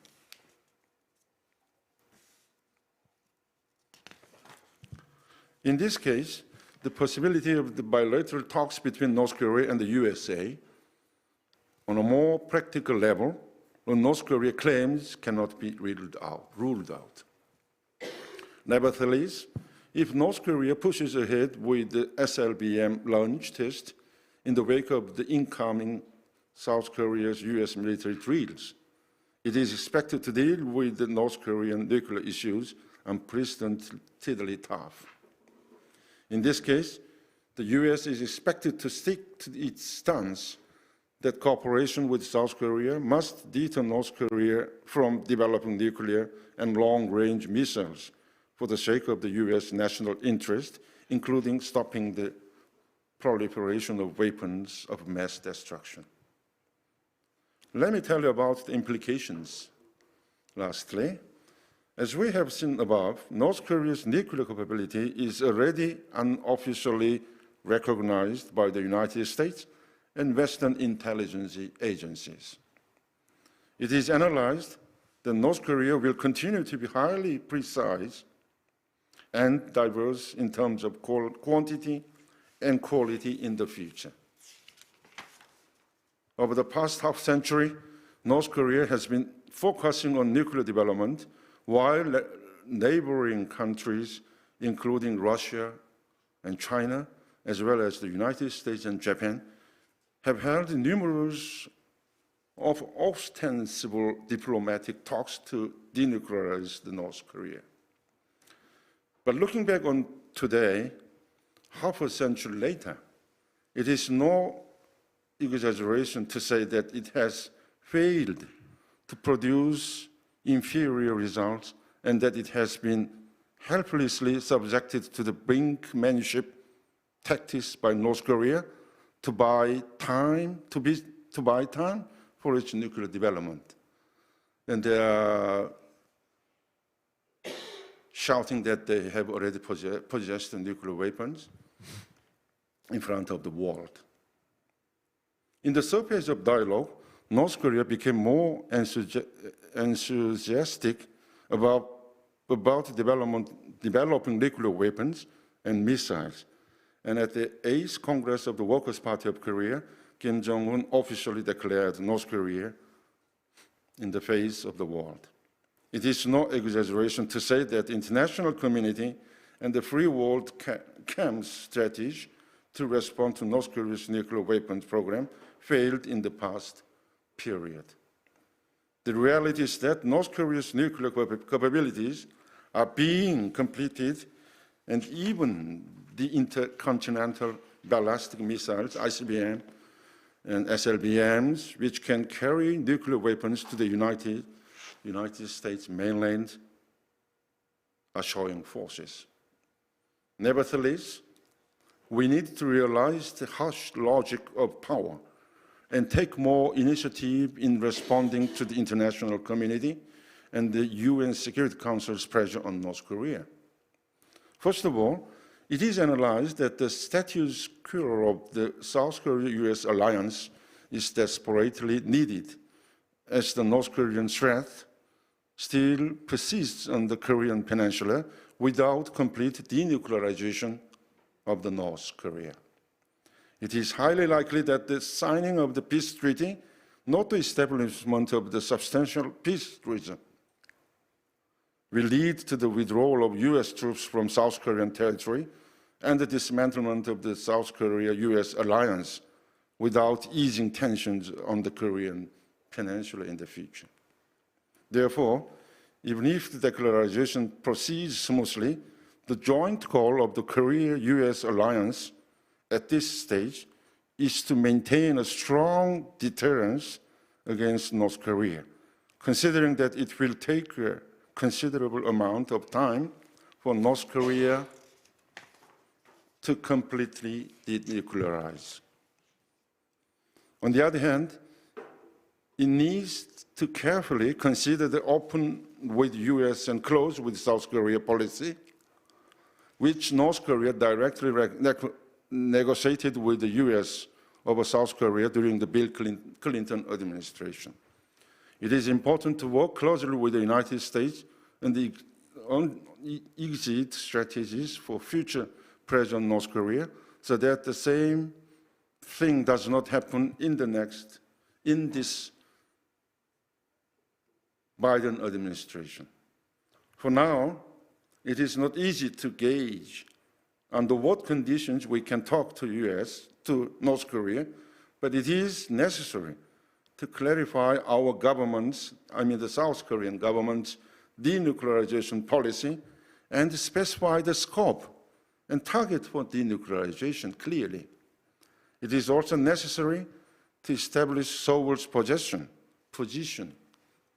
on detailed issues related to the declaration, verification, disablement, and dismantlement of the North Korea's nuclear weapons program, and to publicly address some of them.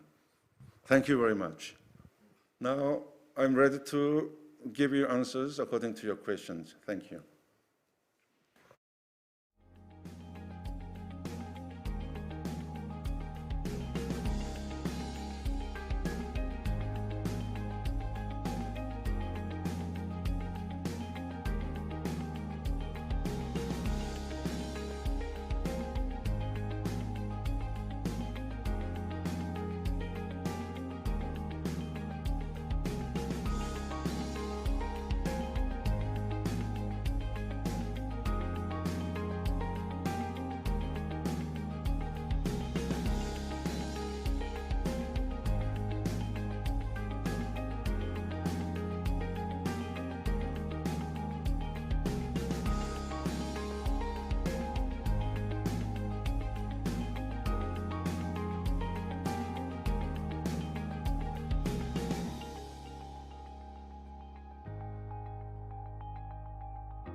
Okay, and we are back. And with Kim Dongsoo, I'm Casey Lartigue, co-founder of Freedom Speakers International. Thank you. This will be our second time to have a Q&A session. And an interesting thing about you, obviously you were a diplomat from North Korea, A lot of North Koreans cannot travel, but you were going all over the world, stationed in different countries. Microphone? As I told you in my briefing, the former Speaker, Parliamentman Thae Yongho was also my colleague in the Pyongyang Foreign Languages College and also in the Foreign Ministry. And I have served in the Foreign Ministry of North Korea since 1983. After I came back studying abroad. The first department which I entered in the Foreign Ministry was the Department for the International Organizations. There I worked for about one and a half a year, and I was dispatched to the North Korean embassy in Switzerland first. That was my first, diplomatic career in North Korea. There I worked 3 years, and I also moved to the North Korean embassy in Norway. It was, I think, in 1986 or 1987. Then I there worked until the end of the 1980s, and I came back to North Korea in 1990, and I again entered the North Korean Foreign Ministry to the same department, but at that time, the section was different. Before I go to Switzerland, I was working in the first section, political section, which was covering the United Nations Assembly and the New York mission of North Korea. But this second time, when I came back from Norway, I entered the fourth section, which was responsible for the international economic organizations, such as United Nations governmental and non-governmental organizations. There I was responsible for the food and agricultural organizations, such as Food and Agricultural Organization of the United Nations in Rome, World Food Program in Rome, and also the IFAD, International Fund for Agricultural Development in Rome. I worked, I think, from 1990 to 1994, until Kim Il-sung died in the Foreign Ministry. And in 1994, I was dispatched to the North Korean Embassy in Italy. Let me explain you very briefly about the situation at that time in North Korea.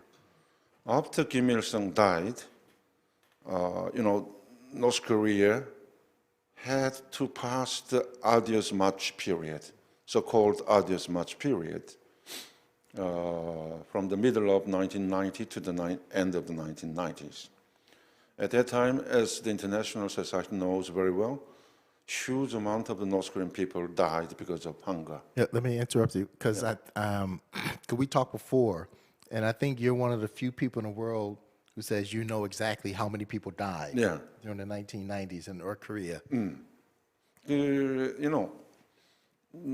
I was working in the North Korean mission, representative in Rome, we received statistics, so-called secret statistics from the Statistic Bureau of North Korea in Pyongyang. At that time, about the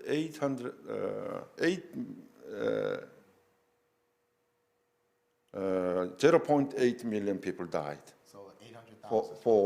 For about 10 years. Okay. From the end of the 1980s to the middle of the 1990s. Okay. Of course, at the end of the 1990s, some people, the North Korean defectors, some the specialists in North Korea said about 3 million people died, but I don't know exactly about the statistics of this 3 million people died. I mean, where did they collect these statistics? Because North Korean government, they never distributed the statistics. It's very strong secret. Yeah? But in one word, a lot of people, huge amount of people died in the 1990s. So Kim Jong-il at that time instructed to send all the diplomats of foreign ministry to North Korean mission in Rome to carry out the diplomacy for receiving the huge amount of the international food assistances. So from this time in 1994, North Korea, for the first time in its history, they begged food from international society. At that time, the ambassador of North Korean embassy in Rome and I, first time in 1995, for the first time we appeared in the CNN, BBC, and all the Western countries' mass media to beg the food assistances from the international society. And since then, a lot of food assistance is carried out from the sincere mind of the international society to save the North Korean people's, innocent people's lives. A question that often comes up is who gets that food? Pardon? Who gets the food that's distributed to North Korea? So when it goes into North Korea, where does it go? Oh, yeah. Who gets it? Yeah. Anyway, at that time, I worked for 4 years in Rome. Every year we received humanitarian food assistance from the international organizations for more than 0.5 million tons every year.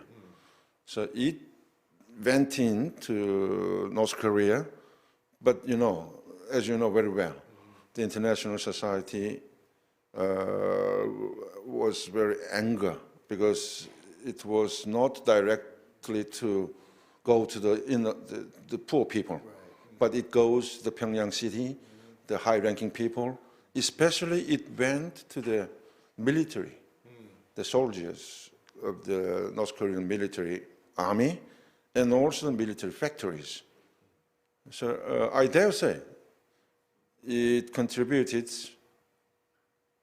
more to save the North Korean regime, to continue the life of the North Korean regime, dictatorialism, instead of giving much to the North Korean people. Of course, at that time, there were a lot of monitorings from international societies, but you know, the North Korean society is you know, not, it's kind of this gangsters country, dictatorial country, to deceive whole international society and the world. So at that, in 1998, many people said the North Korean regime was almost collapsed.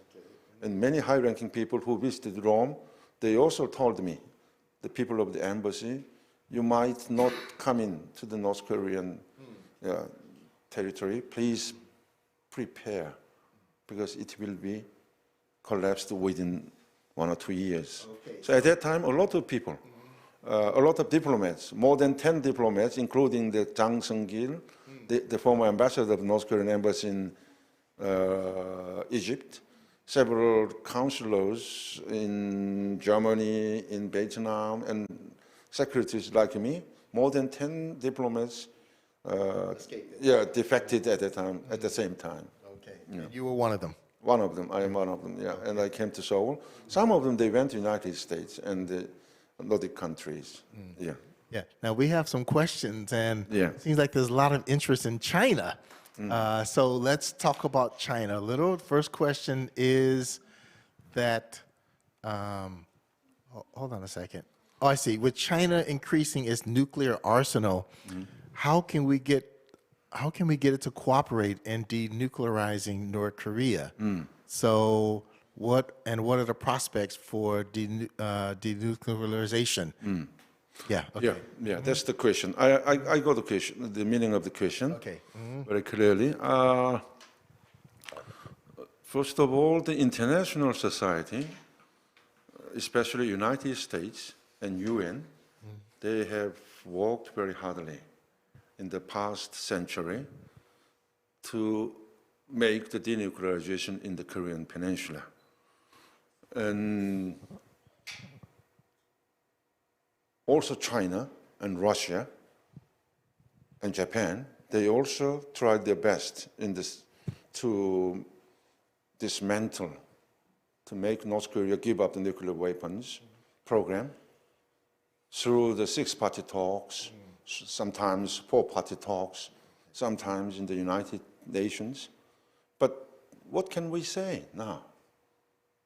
After 70 years passed of the creation of North Korean government in the world, we can see clearly, instead of giving up a dismantlement of North Korean nuclear weapons, North Korea, as Kim Jong-un declared in the 8th Congress Party of Workers' Party of North Korea, they announced that they are now possessed the nuclear weapons. And they are saying that they are nuclear possession state in the world. And they are now almost saying that, insisting the, disarmament, nuclear disarmament with the United States. They are strengthening the United States and also international society. So in one word, I dare say that we failed. We must recognize that we failed to make North Korea to give up the nuclear weapons. I agree, United States, Japan, and also China, Russia tried to force North Korea to give up the nuclear weapons. We know 2 or 3 years before, when there was a strong United Nations resolution, China also participated very strongly in these sanctions. And the Chinese government also doesn't want to make North Korea to possess the nuclear programs, to make the tensions around their countries, and especially to Chinese. Recently, the Chinese people and many Chinese non-governmental organizations, they are also shouting about the North Korean human rights and democracy. So, I wish Chinese government and Chinese people in the future, as in the past they did, please consider about North Korean human rights and North Korean democracy. At the same time, about North Korean denuclearization in the Korean Peninsula. Okay. Yeah. The screen is moving around too much. I cannot follow. Okay. So, but the question here at the bottom, somewhat related to the last statement. So, what do you recommend from Irene? What do you recommend the international community do to help the starving North Korean people? Is there anything that can be done currently to get food to people, not just the ones in Pyongyang, but around the country? Yeah. Yeah. In my personal opinion, the international community and the government of South Korea, they had done all their best to save the innocent North Korean hungry people, to stop the, dying of North Korean people because of hunger. And the international organizations, food and agriculture, such as Food and Agriculture Organization, World Food Program, and the international community, including South Korea, they sent a lot of the humanitarian food assistance to North Korea. As I told you, in 1990s, it was misused in the region's power, military field. But nowadays, the monitoring of the international community in South Korea is improved than that time. Okay. Not much improved because of the North Koreans, how do you say, the deception and the controlling of the foreigners' activities in North Korea. However, I think we have to carry out the humanitarian assistances continuously to save the North Korean poor people from the hunger. So in this case, we have to distinguish the North Korean regime and the North Korean people. In the past, in the international society, even in South Korea, the governments, since I came here before 20 years, the governments changed it several times. Sometimes the so-called advanced leftist government, they tried to carry out, to put the emphasis of the peace and to the North Korean issues. And some rightist government, they are putting about the pressure, sanction towards North Korea. But I think we have to combine these two policies. we have to pressure North Korean regime, Kim Jong-un's dictatorial regime, to give up the nuclear programs and to carry out the, the opening of North Korean society and democracy and the improvement of human rights. We must pressure Kim Jong-un's government. At the same time, we have to treat North Korean people in other ways. We have to continue our humanitarian assistances in condition with the strong monitoring and, reaching the countryside, where the real North Korean people are living. Yeah. Okay. All right. Jieun asked at the very bottom here, do you think it is a risk for North Korea to have foreign diplomats such as you to be out in the world? Because, as she says, that you're exposed to the truth and escape, and then maybe spread the truth back in North Korea. So then the second part, are foreign diplomats important for North Korea? So why does this regime send people out into the world to represent it, knowing that you could be infected by the things that you learn? So why do they continue doing that? Yeah. When I defected to South Korea, the North Korean embassies in the international area, in the world, decreased from 120 embassies to less than 100 embassies. Okay. That was at the end of the 1990s. Okay. But when Thae Yongho, the former North Korean diplomat, when he came to South Korea, defected to South Korea, the North Korean embassies in the world decreased up to the number of 50, less than 50. And recently, as you know very well, Casey, the former acting ambassador of Italy, Mr. Byung-Kil, several years, 2 or 3 years, he defected to South Korea. And also Mr. Liu, acting ambassador from Kuwait, also defected to South Korea. So as you asked me, the Kim Jong-un regime, they are very much afraid of this defecting of the North Korean diplomats in the world. However, they cannot close all the embassies throughout the world. When Thae Yongho, he defected to South Korea, Kim Jong-un, somebody told me that Kim Jong-un said, let them go, let them all the diplomats go. Yeah, but we are defending the red flag of North Korea. But, this is the change of the ideological mind, the sense, all the North Korean high-ranking people, not only the diplomats, but also all the high-ranking people inside North Korea have already changed, especially after the collapse of the Soviet Union and also the collapse of the East European socialist countries. And nowadays, in the minds, in the heads of the North Korean high-ranking people, including the diplomats, there is any space of the socialism and communism ideology. And so they are now, and especially now, Kim Jong-un is treating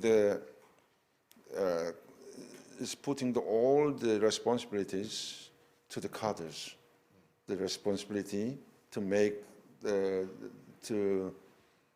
North Korean people poor. And they are saying to the people, why you are poor? Because the North Korean high-ranking people, they don't work.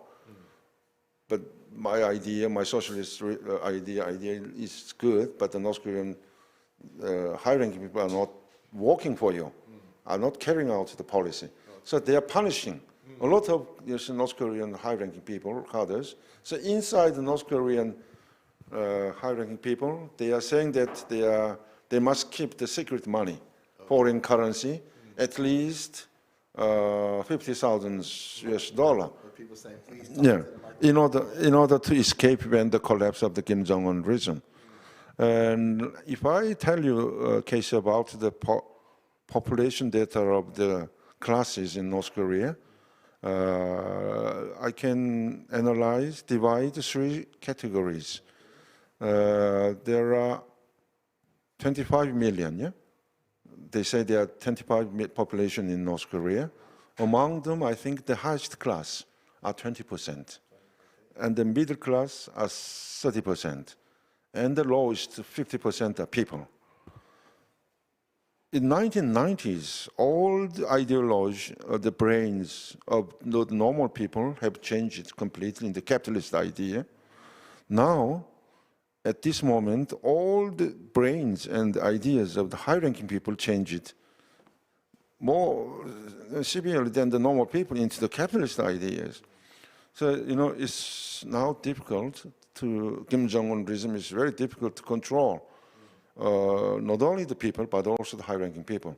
So according to the change speed of the ideological determination of the high-ranking people, I think the collapse of the North Korean regime will be coming soon or later. Okay, so Yeah. we can address that question. I think that's a big question also. Yeah. But I want to ask you, because you mentioned that there are fewer embassy workers now, Yeah. fewer embassies. Yeah. But there are estimates vary, about 100,000 overseas workers yeah. dispatched by the Yeah, government. yeah. What's happening with them? I mean, so they also have lost belief in socialism.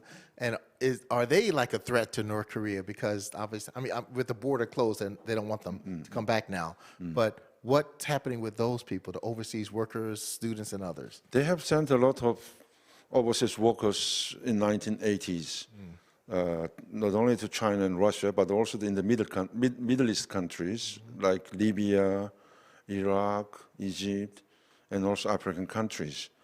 But they owned a lot of the foreign currencies, hard currencies, and all the hard currencies which were earned by them were used by the maintenance of the dictatorial state. In other words, the ruling fund for Kim Jong-il and Kim Jong-un's regime. However, because of the COVID, and before even COVID-19, many North Korean workers and the working people, they returned to North Korea because of the sanctions, United Nations sanctions, and also the illegal activities in various parts of the world, selling the drugs, counterfeits. But my question then for you is, so what do you think about the UN sanctions that tried to force the North Korean workers back into North Korea? So 2017, the United Nations passed a resolution that countries should expel the North Korean overseas workers as of 2019, right before COVID. But I mean, do you think that was a good move to do that? I think that is a good move, because as I told you, A good move for the UN to do that? Is it a good move for North Korea that the people are forced to go back? I think the sanctions to turn back the North Korean workers to North Korea, the decision, I think, is very good, because all the monies are owned by those working people abroad are used for the dictatorial reason. So it's not necessary to, although they own a lot of money in the world, they can get it, you see. For example, there's one good player, football player in Rome, the North Korean football player, who was expelled nowadays. He received more than several $7 million per year, but all of them were transferred to Kim Jong-un's, you see, bank, you see. So the Italian government, I think, they drove out him from the Italian football teams.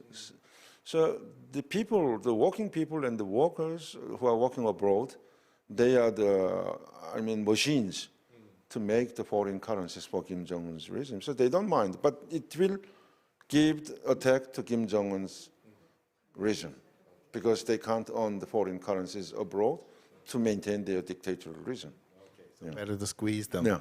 Okay, I hope I said it right. Gunnar, also one of our supporters. What do you think keeps the regime from changing? And then can you describe what are they like? Do you have any insight into the mindset of the people running things there? Sorry, can you give me? Okay, so first question is, so what do you think keeps the North Korean regime from changing? So that's the first part of the question. And then do you have any insight? What's in their brains? What are they thinking? I mean, that they can just keep this power forever and control people I forever. mean, North Korean regime, yeah? Right. The most important thinking is of the North Korean regime is to maintain the North Korean dictatorial regime, through which was inherited through the three generations from Kim Il-sung, Kim Jong-il, and Kim Jong-un. And relating with this, you see, fact, in relation with this fact, I dare say North Korea, Kim Jong-un regime will never give up the nuclear programs in order to maintain their lives in the future. They know very well when they are giving up, or dismantled, giving up the nuclear programs, they know very well that their regime will be collapsed. So we must not, I mean the international society must not believe yes, that North Korea will give up the nuclear programs in the future. So the North Korean region, they are always thinking how to maintain their region, and in this way they are oppressing, controlling all the North Korean people's life. So I dare say the life of the North Korean people will be more severe, will be more harder than in the future, than the past. As slaves, life will be not be improved in the future too. But I think there are two ways of the North Korean regime's life in the future, prospect in the future. That is, I mean, the way of the collapse of the North Korean regime, there are two ways. One is the way of the, unification of the Germany, which means the West Germany, how do you say, East Germany, they embraced East Germany. And the another one is the Romanian cases. Yes. Okay. So about the Germany case will be the medium and long term period of unification in the Korean Peninsula, but the style of the Romanian cases might be happen in North Korea too. What was the Romanian case? It was started because of the fighting between the Ceausescu's bodyguards, yes, okay, honorary bodyguards, and also normal armyments. So in North Korea too, if the armyments, including the military coup, then the sudden collapse of North Korea will be possible, I think. Yeah. Scroll down. Okay. All right. Good. Okay. Yeah. Thank you for paying attention. Yeah. Go down. Go down. Okay. Let's see. Okay. They keep saying you need to talk into the microphone. Okay. All right. Yes. Okay. I can't see. Yeah. The screen is moving too much. Okay. The screen is moving too much. I can't see. Okay. Then scroll back up. These are. Okay. Good. Okay. So, Rachel asked, how do you think China factors into the North Korean and American relationship? Because North Korea is a buffer for China. I think the North Korea, in other words, North Korea is also using China for their own purposes. Okay. Yeah. And there is Taiwan issue too. So North Korean issue is similar with the Taiwan issue between the big power, two powers, you see. They are used by big powers. I think North Korean issue will be more hot, but since there is China, I think North Korean issue, North Korean region, they are more, how can I say? They are more confident about their maintaining of the region, dictatorial regime in North Korea. Yeah. Okay. Yeah. And something I want to ask you. So you're an analyst about North Korea. You've been doing it for quite a while. So you talked about how the North Korean regime will not give up the nuclear weapons. Yeah. Okay. What do you think are some other misunderstandings that Western analysts and maybe South Korean analysts have about North Korea? Maybe that they're too naive or just don't understand the reality of dealing with the regime. I think the international society, even the South Korea, they know very well about North Korea. They understand very well. First of all, they understand very well it is a dictatorial system, region. And also it was inherited through three generations, Kim Il-sung, Kim Jong-il, and Kim Jong-un. But the way of how to change North Korea, is different from each countries and each society. I think we must know the North Korean region will not be changed to maintain their dictatorial system. However, we have to continue to have cooperations with normal peoples, to give assistance to normal people. So I want to say that please divide two in North Korea, North Korean region, at the same time North Korean people. And don't believe that North Korea will easily give up the nuclear weapons in the future. But, nowadays some people, they are saying that as if that there is peace in the world between in Korean Peninsula, between North and South. And they are showing that as if Kim Jong-un will give up nuclear programs if the treaty, war treaty and peace treaty is signed by US, North Korea and South Korea. But in the past, how many, you see, the peace treatment we signed in the future? Yeah. In 1994 in Geneva, you see, dialogue, and also there were a lot of signing of the peace treatment between North and South in the past. But all are used, thrown away as a waste paper, you see. No, there are many treaty already made, peace treaty already made in the past, but we were deceived by North Korea. So we must not deceived by North Korean region. That is what I want to say to the, international society. How much time do we have left? Are you paying attention? Okay, all right. So, okay, we can go ahead and wrap up there. I don't know if you have like a final statement that you want to give to people. Yeah.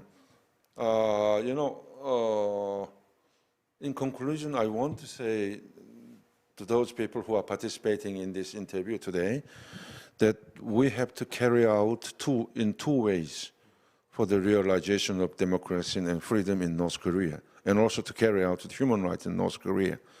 As I told you several times, we have to approach two fields, one to the North Korean dictatorial regime. At the same time, we have to approach to the North Korean innocent people. And in South Korea, in the past, of course, the South Korean people and the governments have tried all their best to realize the denuclearization in Korean Peninsula, especially in North Korea. In South Korea already, the denuclearization is carried out, I think, in 1980s or 70s, you see.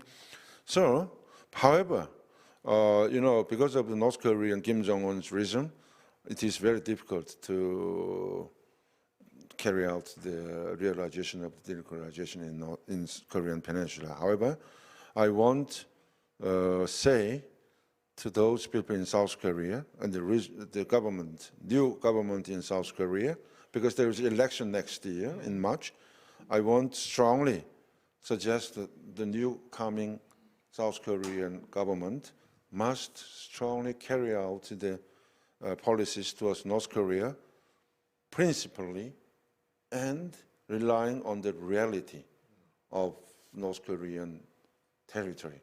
Don't deceive the people, please. Please treat it as it is in North Korea. This is important. Please do not show the peace show to the South Korean people. All the South Korean people, they know very well. They are almost the specialists on North Korean people, North Korean society. Okay. So don't try to show the South Korean people about the peace show. Okay. Please tell the South Korean people the real fact, reality of North Korea, so that South Korean people can participate in this struggle for the unification, peaceful unification of the Korean Peninsula. At the same time, South Korean people, as in the past, in the future too, they have to carry out the humanitarian assistances for the North Korean poor people, separating from the North Korean dictatorialism. But we have to improve the way and method of assistance of the food to North Korean people in order to distribute this very valuable food assistance of South Korean people to reach to the North Korean real poor people, not going to the North Korean high-ranking people, Pyongyang city, and also the military army man. Yeah. Okay. Yeah. All right. Well, thank you. Thank you very much for joining us.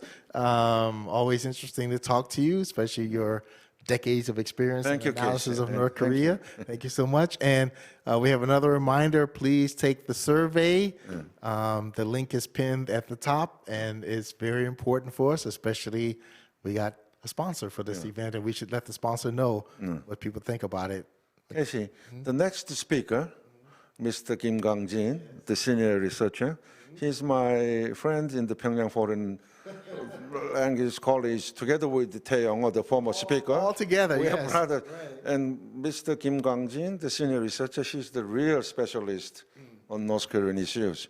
So you will give more questions to senior researcher Kim Kwangjin. Okay, so if you're watching, please be ready. Okay, thank you. For Thank you very speaker. much. We'll take a short break, and then we'll be right back. Thank you very much. Yeah.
Last but not least, I'd like to introduce Mr. Kim Kwangjin, the Senior Research Fellow of National Institute for Security and Strategy.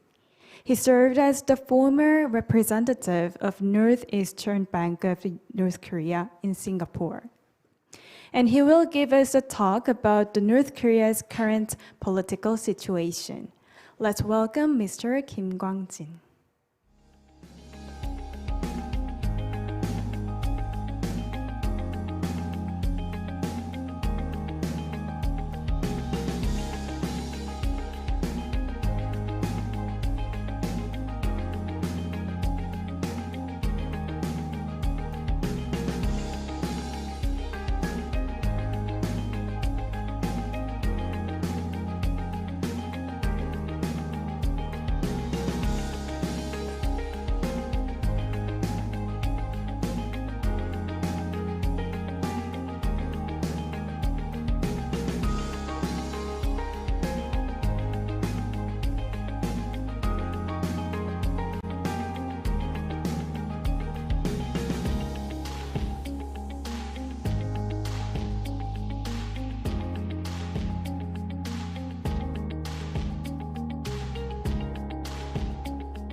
Hello, guys. Thank you for inviting me here. I was introduced as a senior research fellow of INSS, and this time I'm talking as a person, as a foreign, Korean, North Korean. So I do not represent our institute, INSS. My job today is to brief about North Korea, what's going on there, and I'll do my best to provide, a big picture of North Korea now, and then later on, detailed items about issues of North Korea. First of all, the bigger picture, the general picture of North Korea, they still continue dictatorship by another third great leader and North Korea's Workers' Party. And as for the nuclear issue, unchanged nuclear armament policy. And then, of course, their slogan is still socialist slogan, socialism and self-reliance. Economically, they pursue self-reliance. And then the North Korea's human rights situation, there is unchanged dire human rights violations. And their foreign policy, anti-United States, anti-Japanese versus pro-China and Russia. There is no big change in their direction. And then their policy towards South Korea, they pursue dominant position in politics and military power over South Korea. They continue this, strategy. Now, in North Korea, the biggest issue is celebrating the 10th anniversary of Kim Jong-un's ruling. That is the biggest issue at the moment. They gave him all possible, names, including the general secretary of the party, and Kim Jong-unism appeared, and then his words, his great words appeared on North Korea's, only, and not only, but the best, the biggest, newspaper, 노동신문. And then they began to call him great leader. Actually, Kim Il-sung was called as a great leader. Kim Jong-il was dear leader, and Kim Jong-un was, called as a marshal. But now they begin to call him as the great leader. So they, continue this, deification, and it is running at its peak, celebrating the 10th anniversary of Kim Jong-un's ruling. And we can see that, his close aides, Cho Young-won, now the secretary in charge of OGD, Organization's Department of Workers' Party of Korea, and his sister Kim Yo-jong and Hyun Sung-wol, a singer, former singer. Three of them, appeared on the screen that wearing these long leather jackets, showing that they are the real power closest to, Kim Jong-un. So, of course, Kim Jong-un's father, Kim Jong-il, he himself, cared a lot, his close aides, and sometimes the supreme command of North Korea's, army, the members of that, command, they wear the same, jackets, but not this, way. They are wearing the leather, long coats, and I think Kim Jong-un is relying more and more on this small, age group of power. So maybe someday it will be a kind of replica of, lessons in Romania. At the time, dictator Ceausescu gave power to his son and to his wife, so I think it will produce someday a serious problem in North Korea. And I'd like to talk about Kim Jong-un's leadership. He was the side branch. In North Korea, their power, this side branch and main branch is very important. And Kim Jong-il stick to that main branch, and he purged all the stepbrothers and then took power. But this time for Kim Jong-un, he was a side branch, so he brutally purged all the main branch, including his uncle Jang Song-taek and the stepbrother Kim Jong-nam. This is very important point of North Korea when you look into North Korea's power.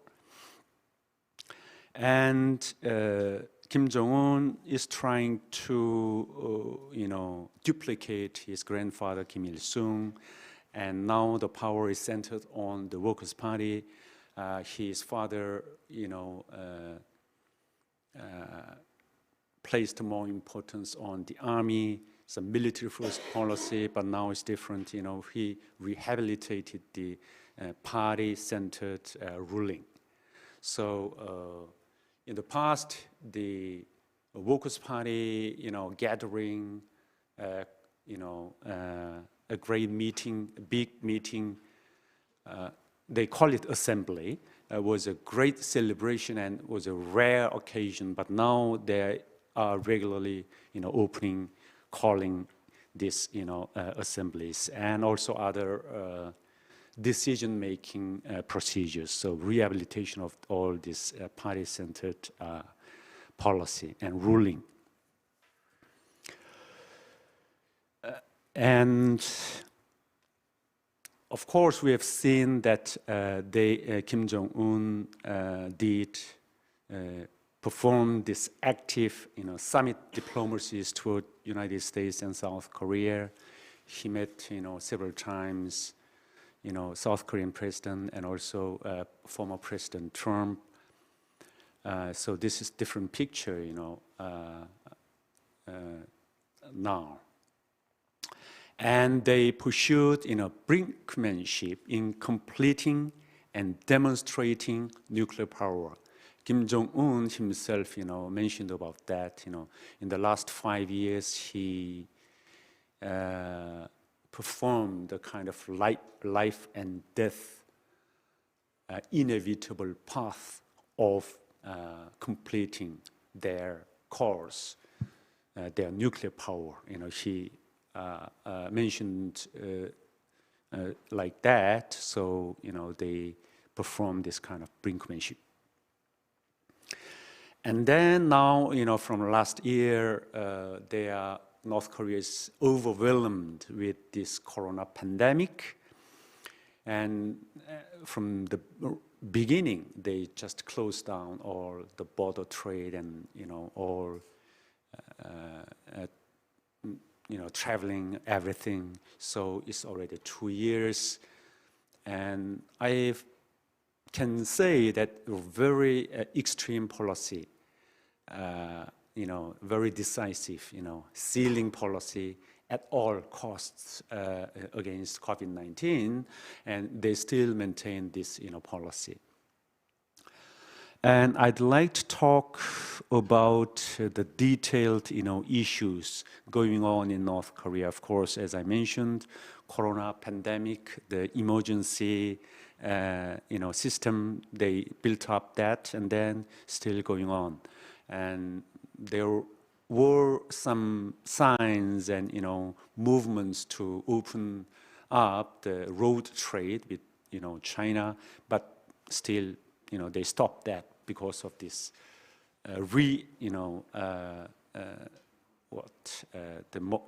serious, problem in this COVID-19 disease. And they're trying to introduce, all modern IT and modern, technologies, including this untagged meeting through online, system, and education, and even, exhibition. They are doing this untagged online. So, trying their best, to introduce, to update themselves. And then in Pyongyang, 10,000, the construction of 10,000, houses and at that, Botonggang, Botong River, a very special, very privileged, restricted area. They are building now 800, houses, and it will be presented as a gift of Kim Jong-un to the elite of North Korean leadership.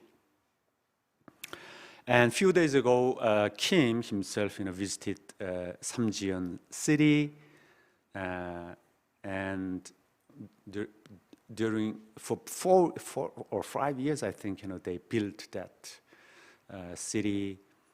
They called it a revolutionary site, and now it is almost at the end. So he visited that, city, and Kim Jong-un tried to resume the, providing milk, food to all, the how do you call it? 타가서 유치원, this, yeah, kindergartens and babies, yes, yeah, nurseries and kindergartens. It is rare resuming because they suffered, hard times because of that, arduous March period and the collapse of Eastern Bloc. And they stopped this kind of provision, but Kim himself is trying to rehabilitate all these past socialist policies and provisions. So it's something important issue now in North Korea. And we have seen that they made the countrywide, helping campaign for the hard hit, flood area, like including South Hamgyong province and the Hwanghae, North Hwanghae province, And then this year is the first year of the second 5-year plan. So they put importance on this and completing the plan, and so it is another big issue there. And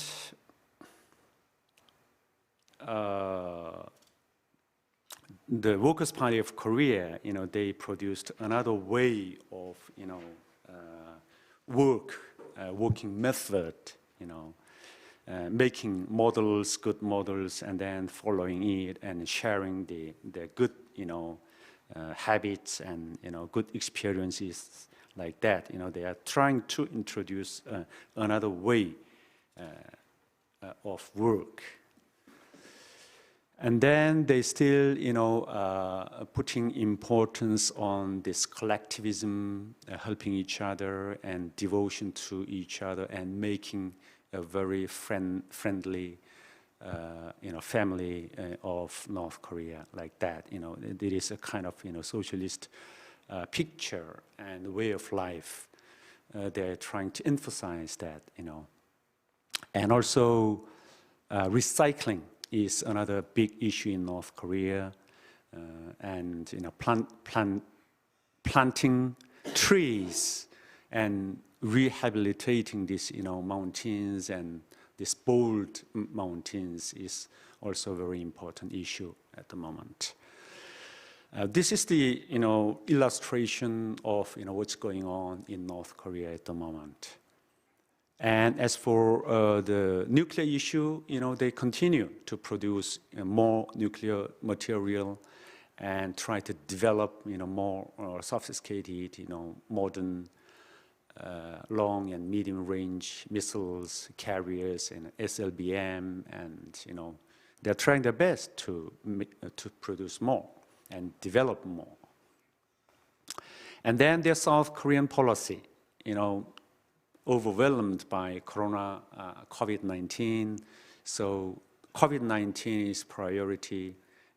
Their other stuff is, is next to that. So we are seeing that, in the last 2 years, everything all stopped now. And also Kim Yo-jong, Kim Jong-un's sister, is in charge of this South Korean issue and US issue, important issue, of course, even though she takes the position at the propaganda department of the party. So this is another special, different picture of North Korea in Kim Jong-un's era. And I can say that they are now in a mode of confronting or dealing with the next regime in South Korea, because there will be another presidential election in coming March. So I think they are preparing for that. Their foreign policy and also their U.S. policy. Of course, COVID situation is their priority, and they have a conclusion, and they are saying on several occasions that there is no change in USA's hostile policy against North Korea. There is no difference. They made that conclusion. And they still did not start the real game with new Biden administration. That is my, command. And expect more actions from North Korea at the time of South Korea's next presidential election and ending of COVID-19 pandemic. Rather negative. I am seeing rather negative. There will be more aggressive.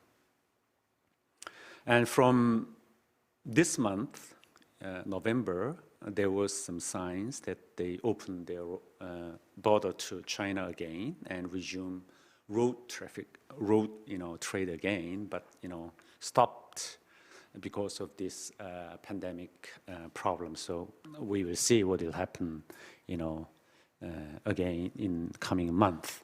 And this is all of my preparation and presentation, and I'd like to talk more deeply with a Q&A with you. Thank you.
Okay, we are back. This is now our third Q&A session.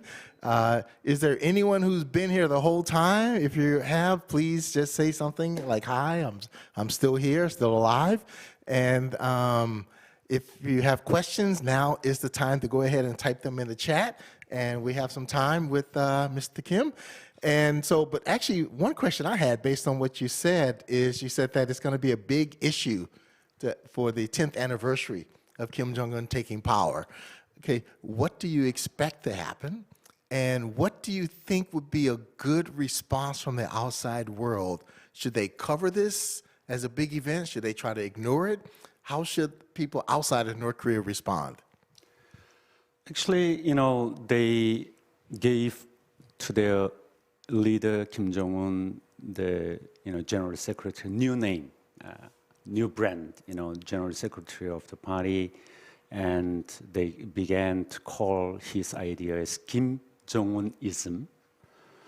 And then, he became another deified leader of North Korea, another Kim Il-sung. So, and their propaganda and everything is focusing on that, deifying Kim Jong-un and, celebrating his,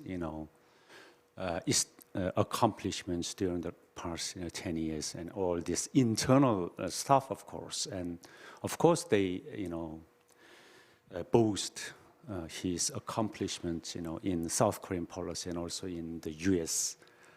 Foreign policy.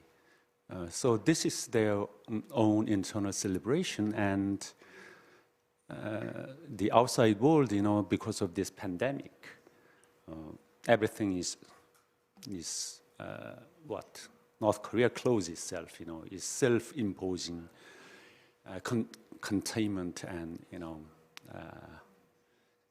so there is nothing that we can do to their 10th celebration. Yeah. So what I mean is that, what's the response from North Korea knowing that so many people in the outside world talk about it? That they make fun of Kim Jong-un. A lot of people used to call him fat, but obviously he's lost some weight. What's the response from North Korea? Are they like, yeah, hey, they're talking about our leader? Or is it, so what's the response? So then when they're having the 10th anniversary, does it make sense to cover it as a big deal? They don't care what's going on outside, and they don't care what the others are looking at North Korea, They, until now, for decades, they didn't care. Sometimes, to their necessities, to their, for their own terms, they care what is, being said about their leader in South Korea. They sometimes care, but usually they have their own stuff, important issues internally, so they usually don't care. They don't really care. Okay, good. That's interesting. Jieun says that she is from Singapore and that you obviously were based in Singapore. So what was your impression of it? Actually, when I was there for the first time, I looked, Singapore was like a paradise, it's like every picture, every scene, high buildings and the scenery, everything was like in a paradise, and also was like a picture that I have seen only, in books. That is my first impression. And then Brent Paul. Yes, there's been a lot of coverage in the news, obviously, about Kim Jong-un looking thinner, and some people don't know if it's really him. But do you think he's actually making efforts to be healthier, or is it because he has surgery that he looks thinner? Actually, putting on weight was intentional, I understand, because, at the beginning, he looked very young. Too young to be a great leader in North Korea, and it doesn't help him to, become really a great leader. So in North Korea, in their, culture, he needs to put that weight, be fat.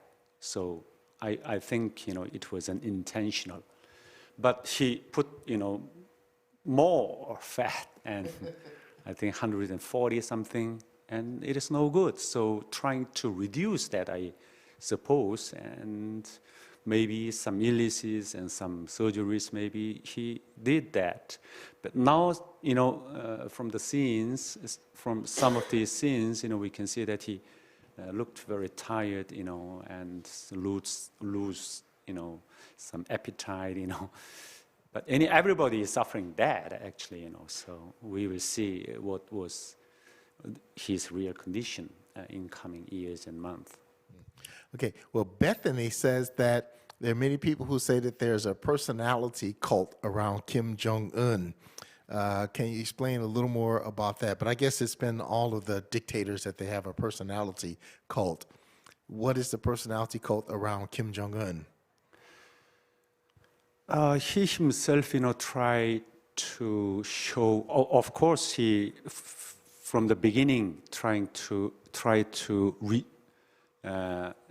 copy his grandfather, because the third generation succession is no good even in North Korea. So to try to cover that, bad image, he used his grandfather's almighty image and authority, so that there will be no big challenge to himself, and he used that, tried to copy that, and in the other hand, trying to show his own, expertise, his own picture, for that personality qualities, we have seen that he showed some tears in front of their own people, and some policies, more emphasis on loving of their people, provision of milk to these kindergartens, and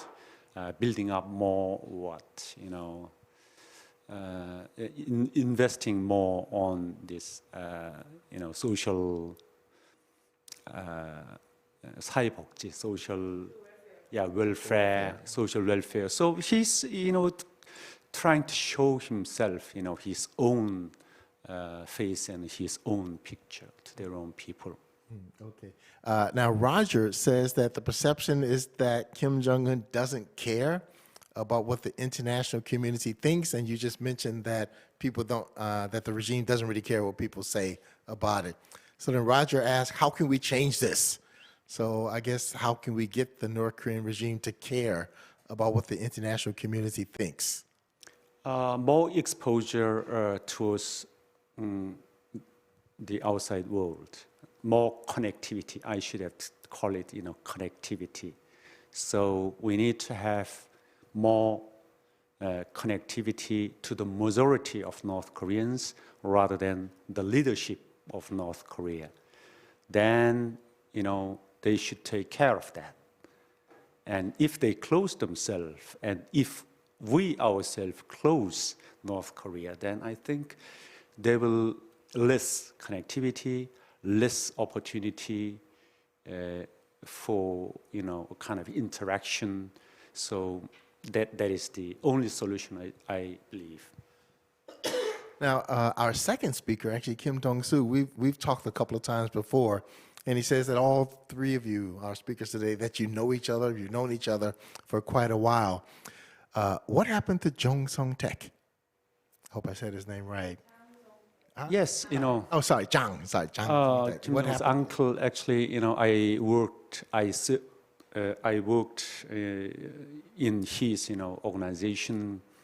He was killed by, Kim Jong-un, and as a second man in the former regime, Kim Jong-il's, regime, he enjoyed all privileges, and he was the closest aide to Kim, the dictator.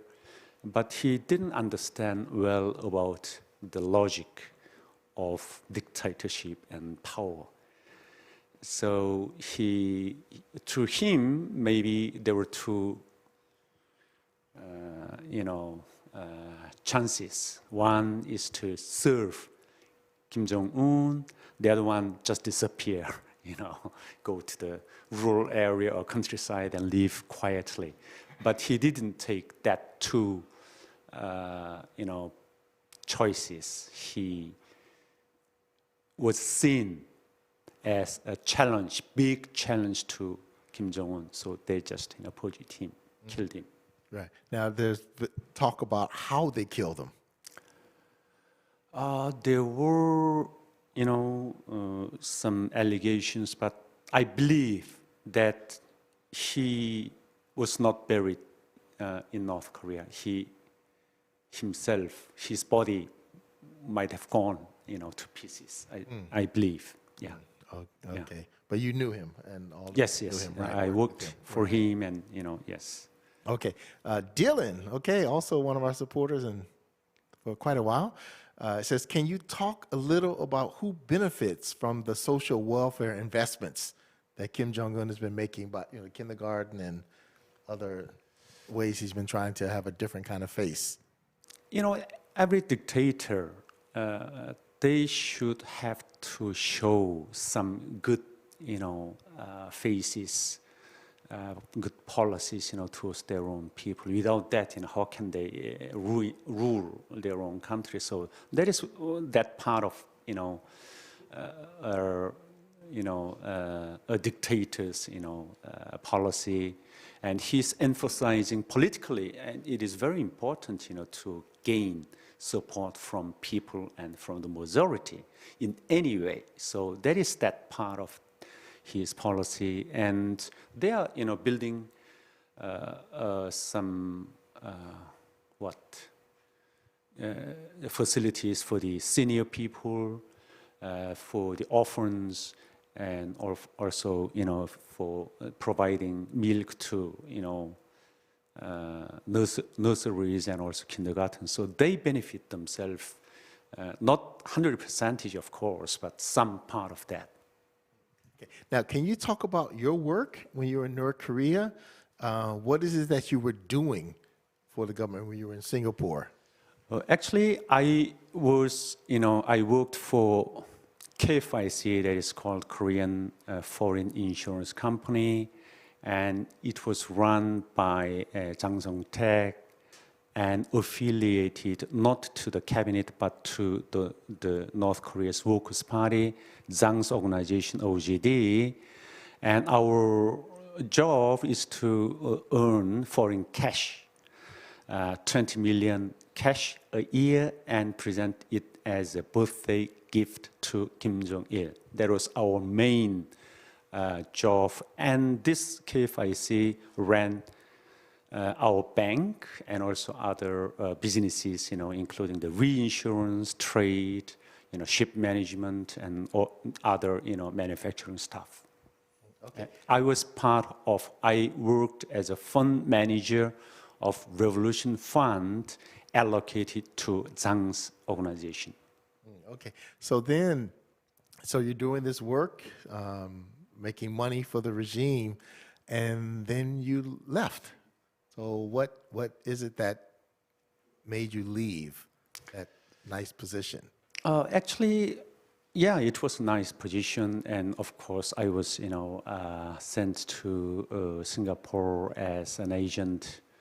But my background, of education and my family, and during my university period, the Eastern Bloc fell down, and I experienced all this hardship of that, late 1990s and 2000.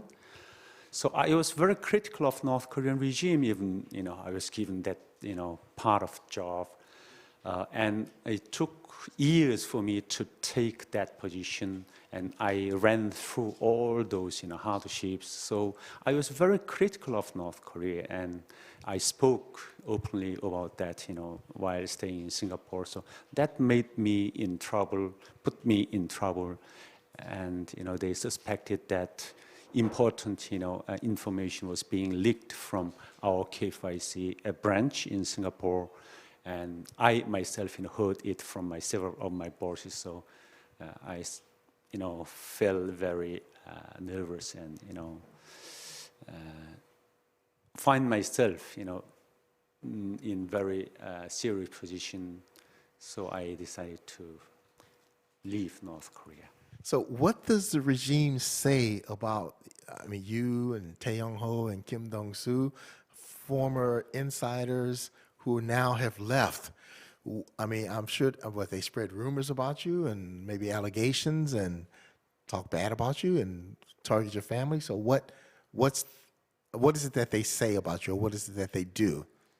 Actually, we all have our families and relatives and friends, in North Korea, and we know so well about, their attitude, their policy against us and against our families. So Actually, for myself, I didn't try to contact my family, and I didn't try to make more trouble, to,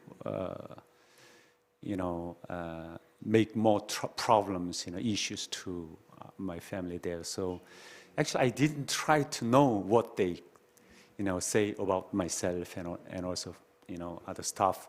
But of course, we all know that if somebody is a big challenge to North Korean regime, then they act for that. So they threaten to kill, and and even they let their relatives, or brothers, or family members to appear on the screen and become a burden to the defectors. We have all seen about that in the past. Okay, well, okay, wait, don't move the screen now. Okay, so Joel asked about the North Korean, celebrities, but I want to expand it a little. Which North Koreans North Korean escapees, do they consider to be a threat? I mean, there's some who are involved in political activity, they're analysts, they're authors, they're speakers. So there seem to be different levels of North Koreans who've escaped. So is there a ranking of, we really hate those people, and these people we just hate them a little, and then these people we don't really care about? Actually, more than 30,000 defectors, they left North Korea. And of course, North Korean regime hate all of them. And yeah, sure. But and in the past, when there were very few defectors, they punished their families very seriously. But now they cannot do that. And from one point, Kim Jong-il tried to say that, don't make more enemies, because they cannot handle that much, that more, which means, 30,000, if they handled all the same way, then they will make maybe 100, a million, maybe a million enemies in North Korea, inside North Korea. So, when they punish all these, family members and also relatives, they will make a million enemies. So from one point, they try to change that policy, So the bigger challenge, more threat, and open, in South Korea or in the international, screen, if they see somebody as, or regard somebody as more threat to their regime, to their leader, then they distinguish them as, more threats to the regime. Okay, now Irene asked the question, do you think there's a possibility that North Korea will completely run out of food in the near future? And okay, I don't know how this is possible, but would the North Korean elite be forced to share their excess with the poor? Do you understand that question, or how to respond to it? The first part, Okay, let me tell, I don't think they will run out of food. Pandemic and self-imposing sanction almost closed down 100%-ish, but still 2 years they, endured, they passed that, already 2 years passed, so, but still they're doing pretty well. And worst time, my understanding is worst time has passed already, because from now on or next year, with the coming down of this pandemic, I think they will reopen their border. So the worst period would have been from this spring to maybe August, that several months. So I don't think they will have that kind of time running out of food. Okay, Gunnar asked, what do you see as the biggest weakness in the regime right now? So what? Weakness means? Weakness, okay, Deputy? Yeah. Weakness. Pandemic, Corona, is the sanction, the international community couldn't have put this kind of sanction on North Korea. So their weakness is right now coronavirus, weakest point. And then again, connectivity actually, if more connected, they will have more informations and the regime itself will become weaker. Okay, now this is a pointed question from Bethany. So workers in the labor camps reportedly produce products that get exported to foreign countries, says such as France. Do you know anything about which countries trade with North Korea and products that are produced in those camps? So I guess they're, the slave labor in the labor camps, concentration camps, whatever they call them, that they then send those products to other countries. So I guess she's concerned that people are buying products from, forced labor. As for this, industrial products, I don't think they can sell anything. Maybe 가발이 뭐죠? 가발?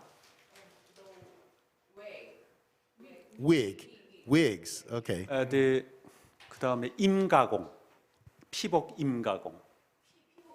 임가공이라고. 옷 수선하고 만들고.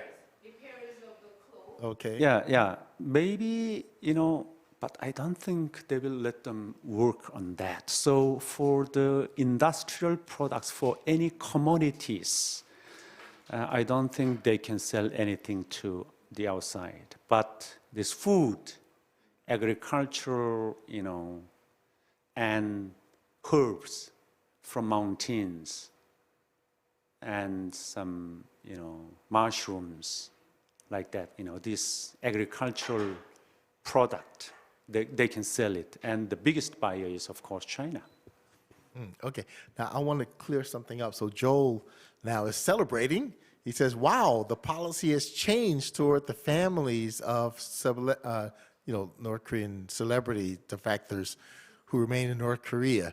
Now, you're not saying that they don't try to punish them. So, you might want to clarify what you mean as far as their attacks and targeting of people.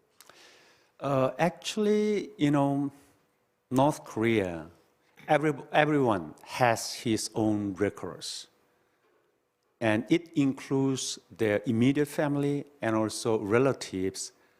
8,000, 천이 뭐라고 하네? 천.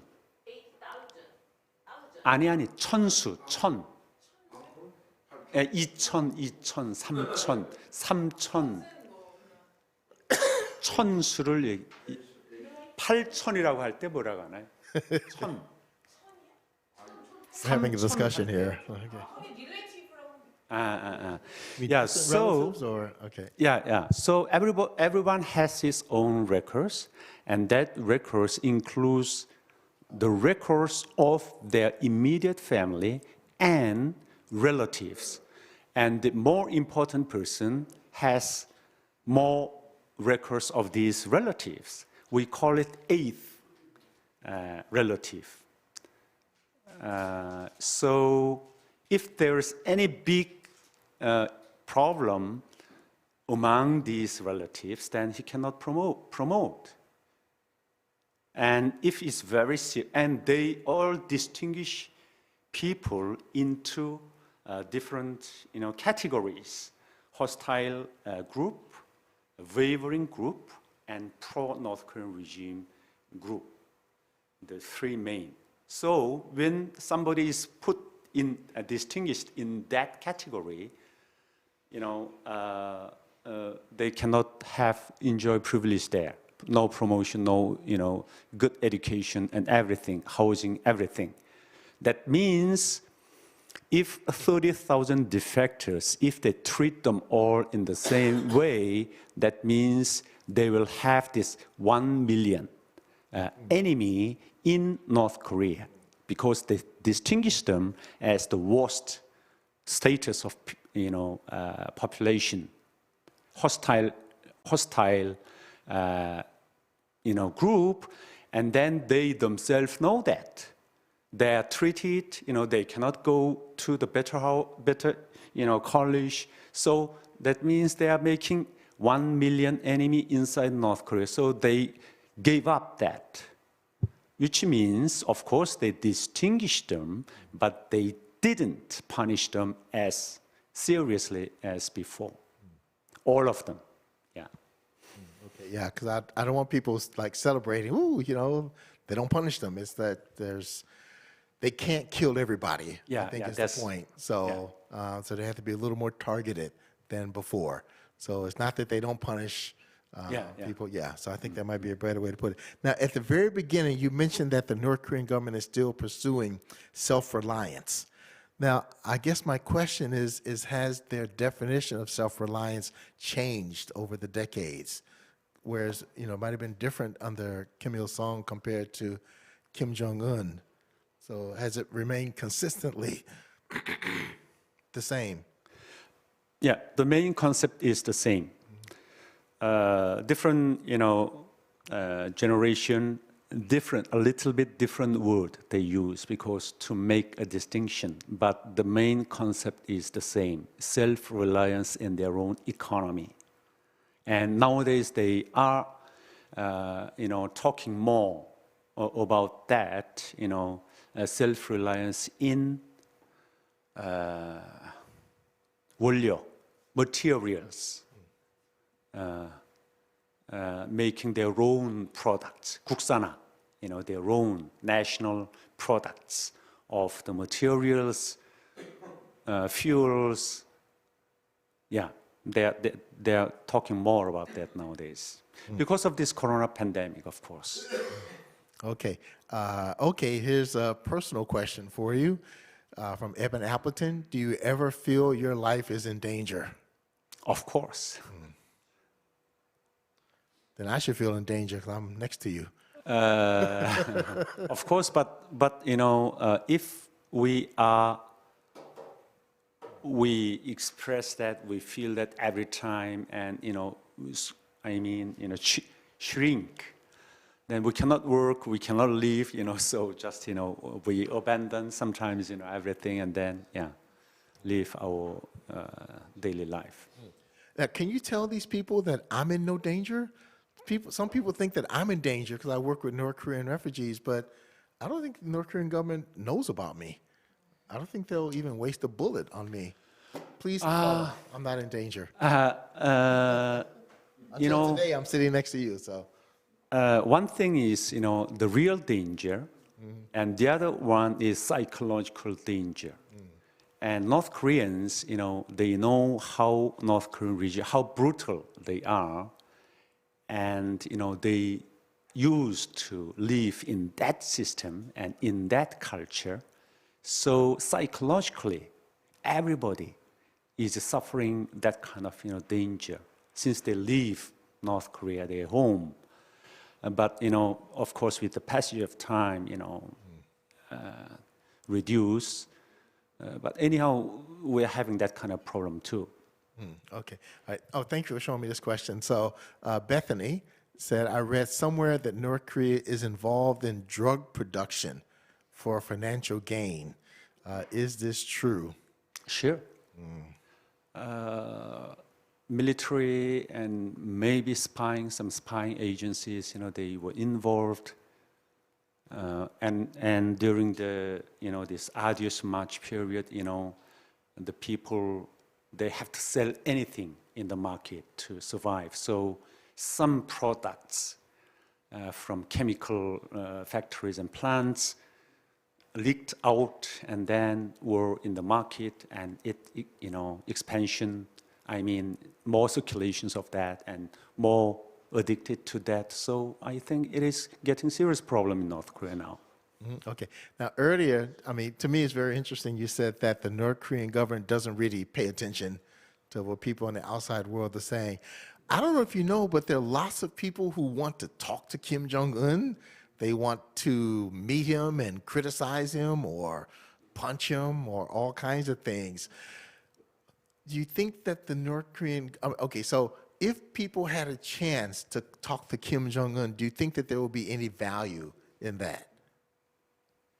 Of course. Okay. Yeah, that is another connectivity, another exposure. And if only anybody can meet Kim Jong-un and can have a chat, can, let him, if we can put him to more exposure and connectivity, then it's a good thing. But it's unlikely. No, they refuse to do that. Okay, yeah. They control that, and they are trying their best to put the North Korean regime itself, doing their best to put him at the best, platform and, show. Yeah. So there'd be no such opportunity. No. Right. Okay. All right. Thank you for telling people that. Okay. So we have about 5 minutes left. I don't know if there are any other questions. Did we miss any? No, we didn't miss any. Okay. All right. So then we'll give you a chance if you have like a final statement or something that you'd like to say that we did not ask you. Actually, dictatorship cannot last forever. And we cannot predict the future of anything, at this time. And, rightly, we didn't predict maybe this COVID pandemic. We didn't predict that, in Libya, what would happen to Gaddafi. And we didn't predict that, the Soviet, social communist Soviet Union collapsed. So nobody can be sure that, when or how the North Korean regime will be over. That is, so I really want to believe that that time, that day will come someday. And the other one is, it is maybe almost 100% true that the change and big change usually comes from inside, not outside. And from that change, we can have a real change. So I think that would be the future of the current North Korean regime. So if we try to do our best to have more connectivity to the majority of North Korean people rather than the leadership there, then I think someday we will have all solutions, including nuclear issue, human rights issue, economic issue, humanitarian issue of North Korea. Okay, all right, thank you so much. Thank you. Okay, first time to meet you and very happy to hear your insights and analysis on things. And now I know all of these diplomats who are hated by North Korea. This is fantastic. So, all right, so we're going to take a short break and we'll be back, introduce some of our upcoming events and I don't know, closing statement or whatever.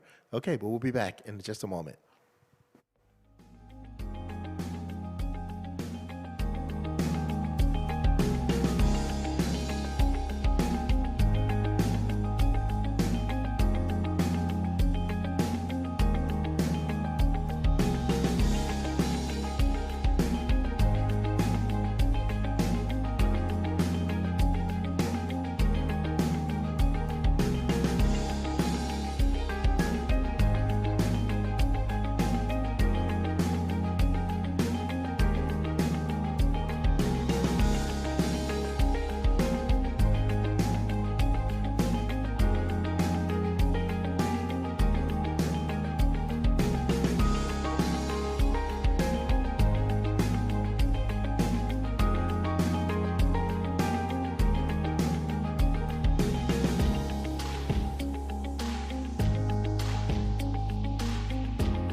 We are getting to the end of today's forum. Lastly, we will have the last statements from Eunkoo Lee and Casey Lartigue Jr.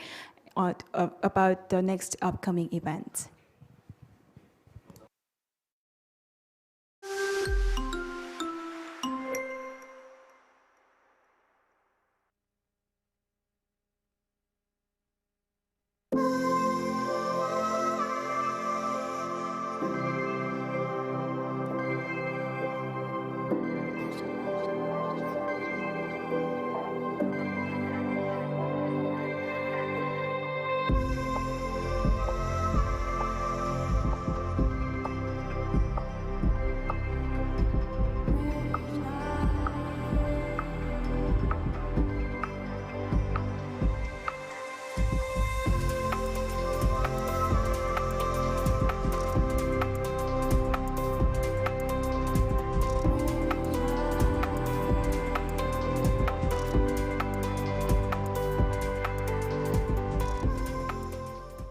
Okay, we are back. And wait, are you from North Korea?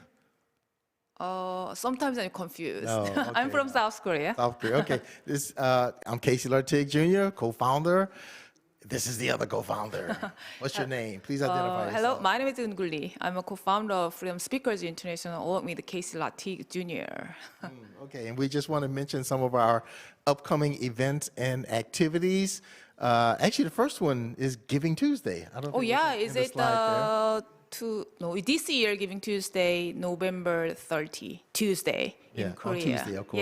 Yeah, on Tuesday, yes. yeah. November 30th, and just it's about giving, and so a lot of what we do is about giving. So we'll be we are also the executive directors Right. of Giving Tuesday. So we'll be having whatever videos that day.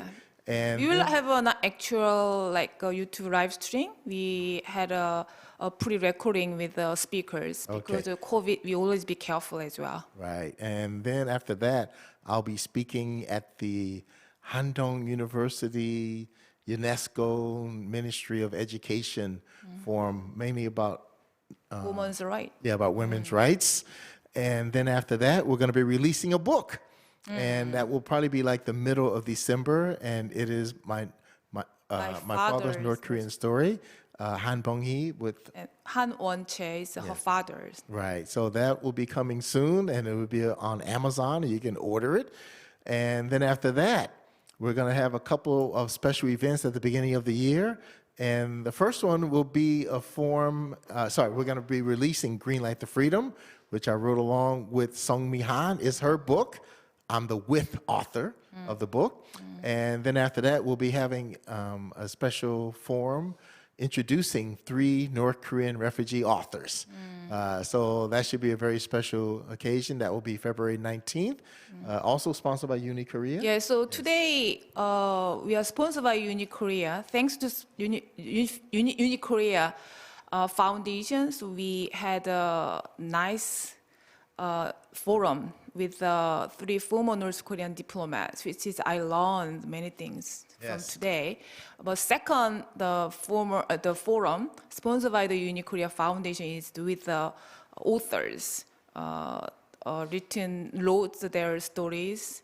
So that will be in the next year. February 19th. Right, we already decided, so we should preparing for another big forum.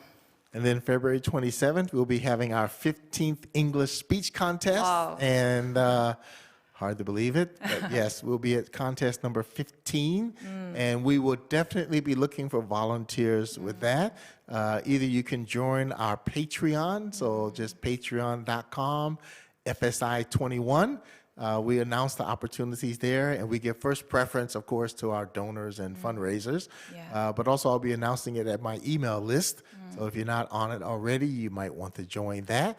That will be February 27th, and that's mainly because of Shin and Kim and Next Future Foundation. Right. And yes, so thank you so much to all of them. So we'll be having events coming up, but lots of things pop up, such as I'm on the radio every other week. I did on radio along with one of the North Korean refugees. I was just on with Eun-hee and Yoon before that, and Kim So was meaning on. that please follow up our weekly email and then follow up our YouTube channel. So we always happy to announce what's future activities. And if you haven't done so already, click right now, subscribe. Please. Subscribe right now and hit the notification so people can follow it. So that's it. And any thoughts about today? Oh, thank you very much. And then also I appreciate also our staff and then all behind scene the people who handling our YouTube channel as a live streaming. Actually, we start with 8 a.m. in Korea time, but not. What was happy, and then we also honored to invite the influential diplomats from North Korea. So we really appreciate as well for all speakers. The MC. Oh, MC. Oh, I forgot. Yeah, it's a great MC for this forum as well. And then most thankful to all audiences from all over the world. And then hopefully it will be a great time for all of who attended today. So keep in touch. Please follow FSI, and then let's work together.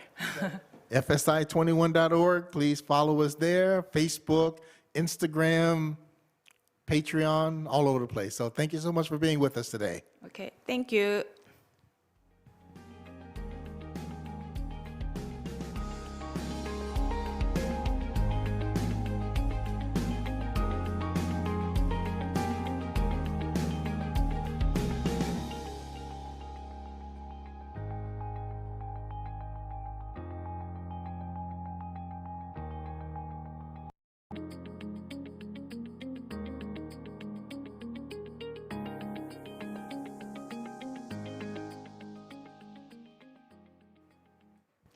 This is the end of the forum. On behalf of the FSI and UniKorea Foundation, I'd like to express my deep gratitude to everyone in this room today and online.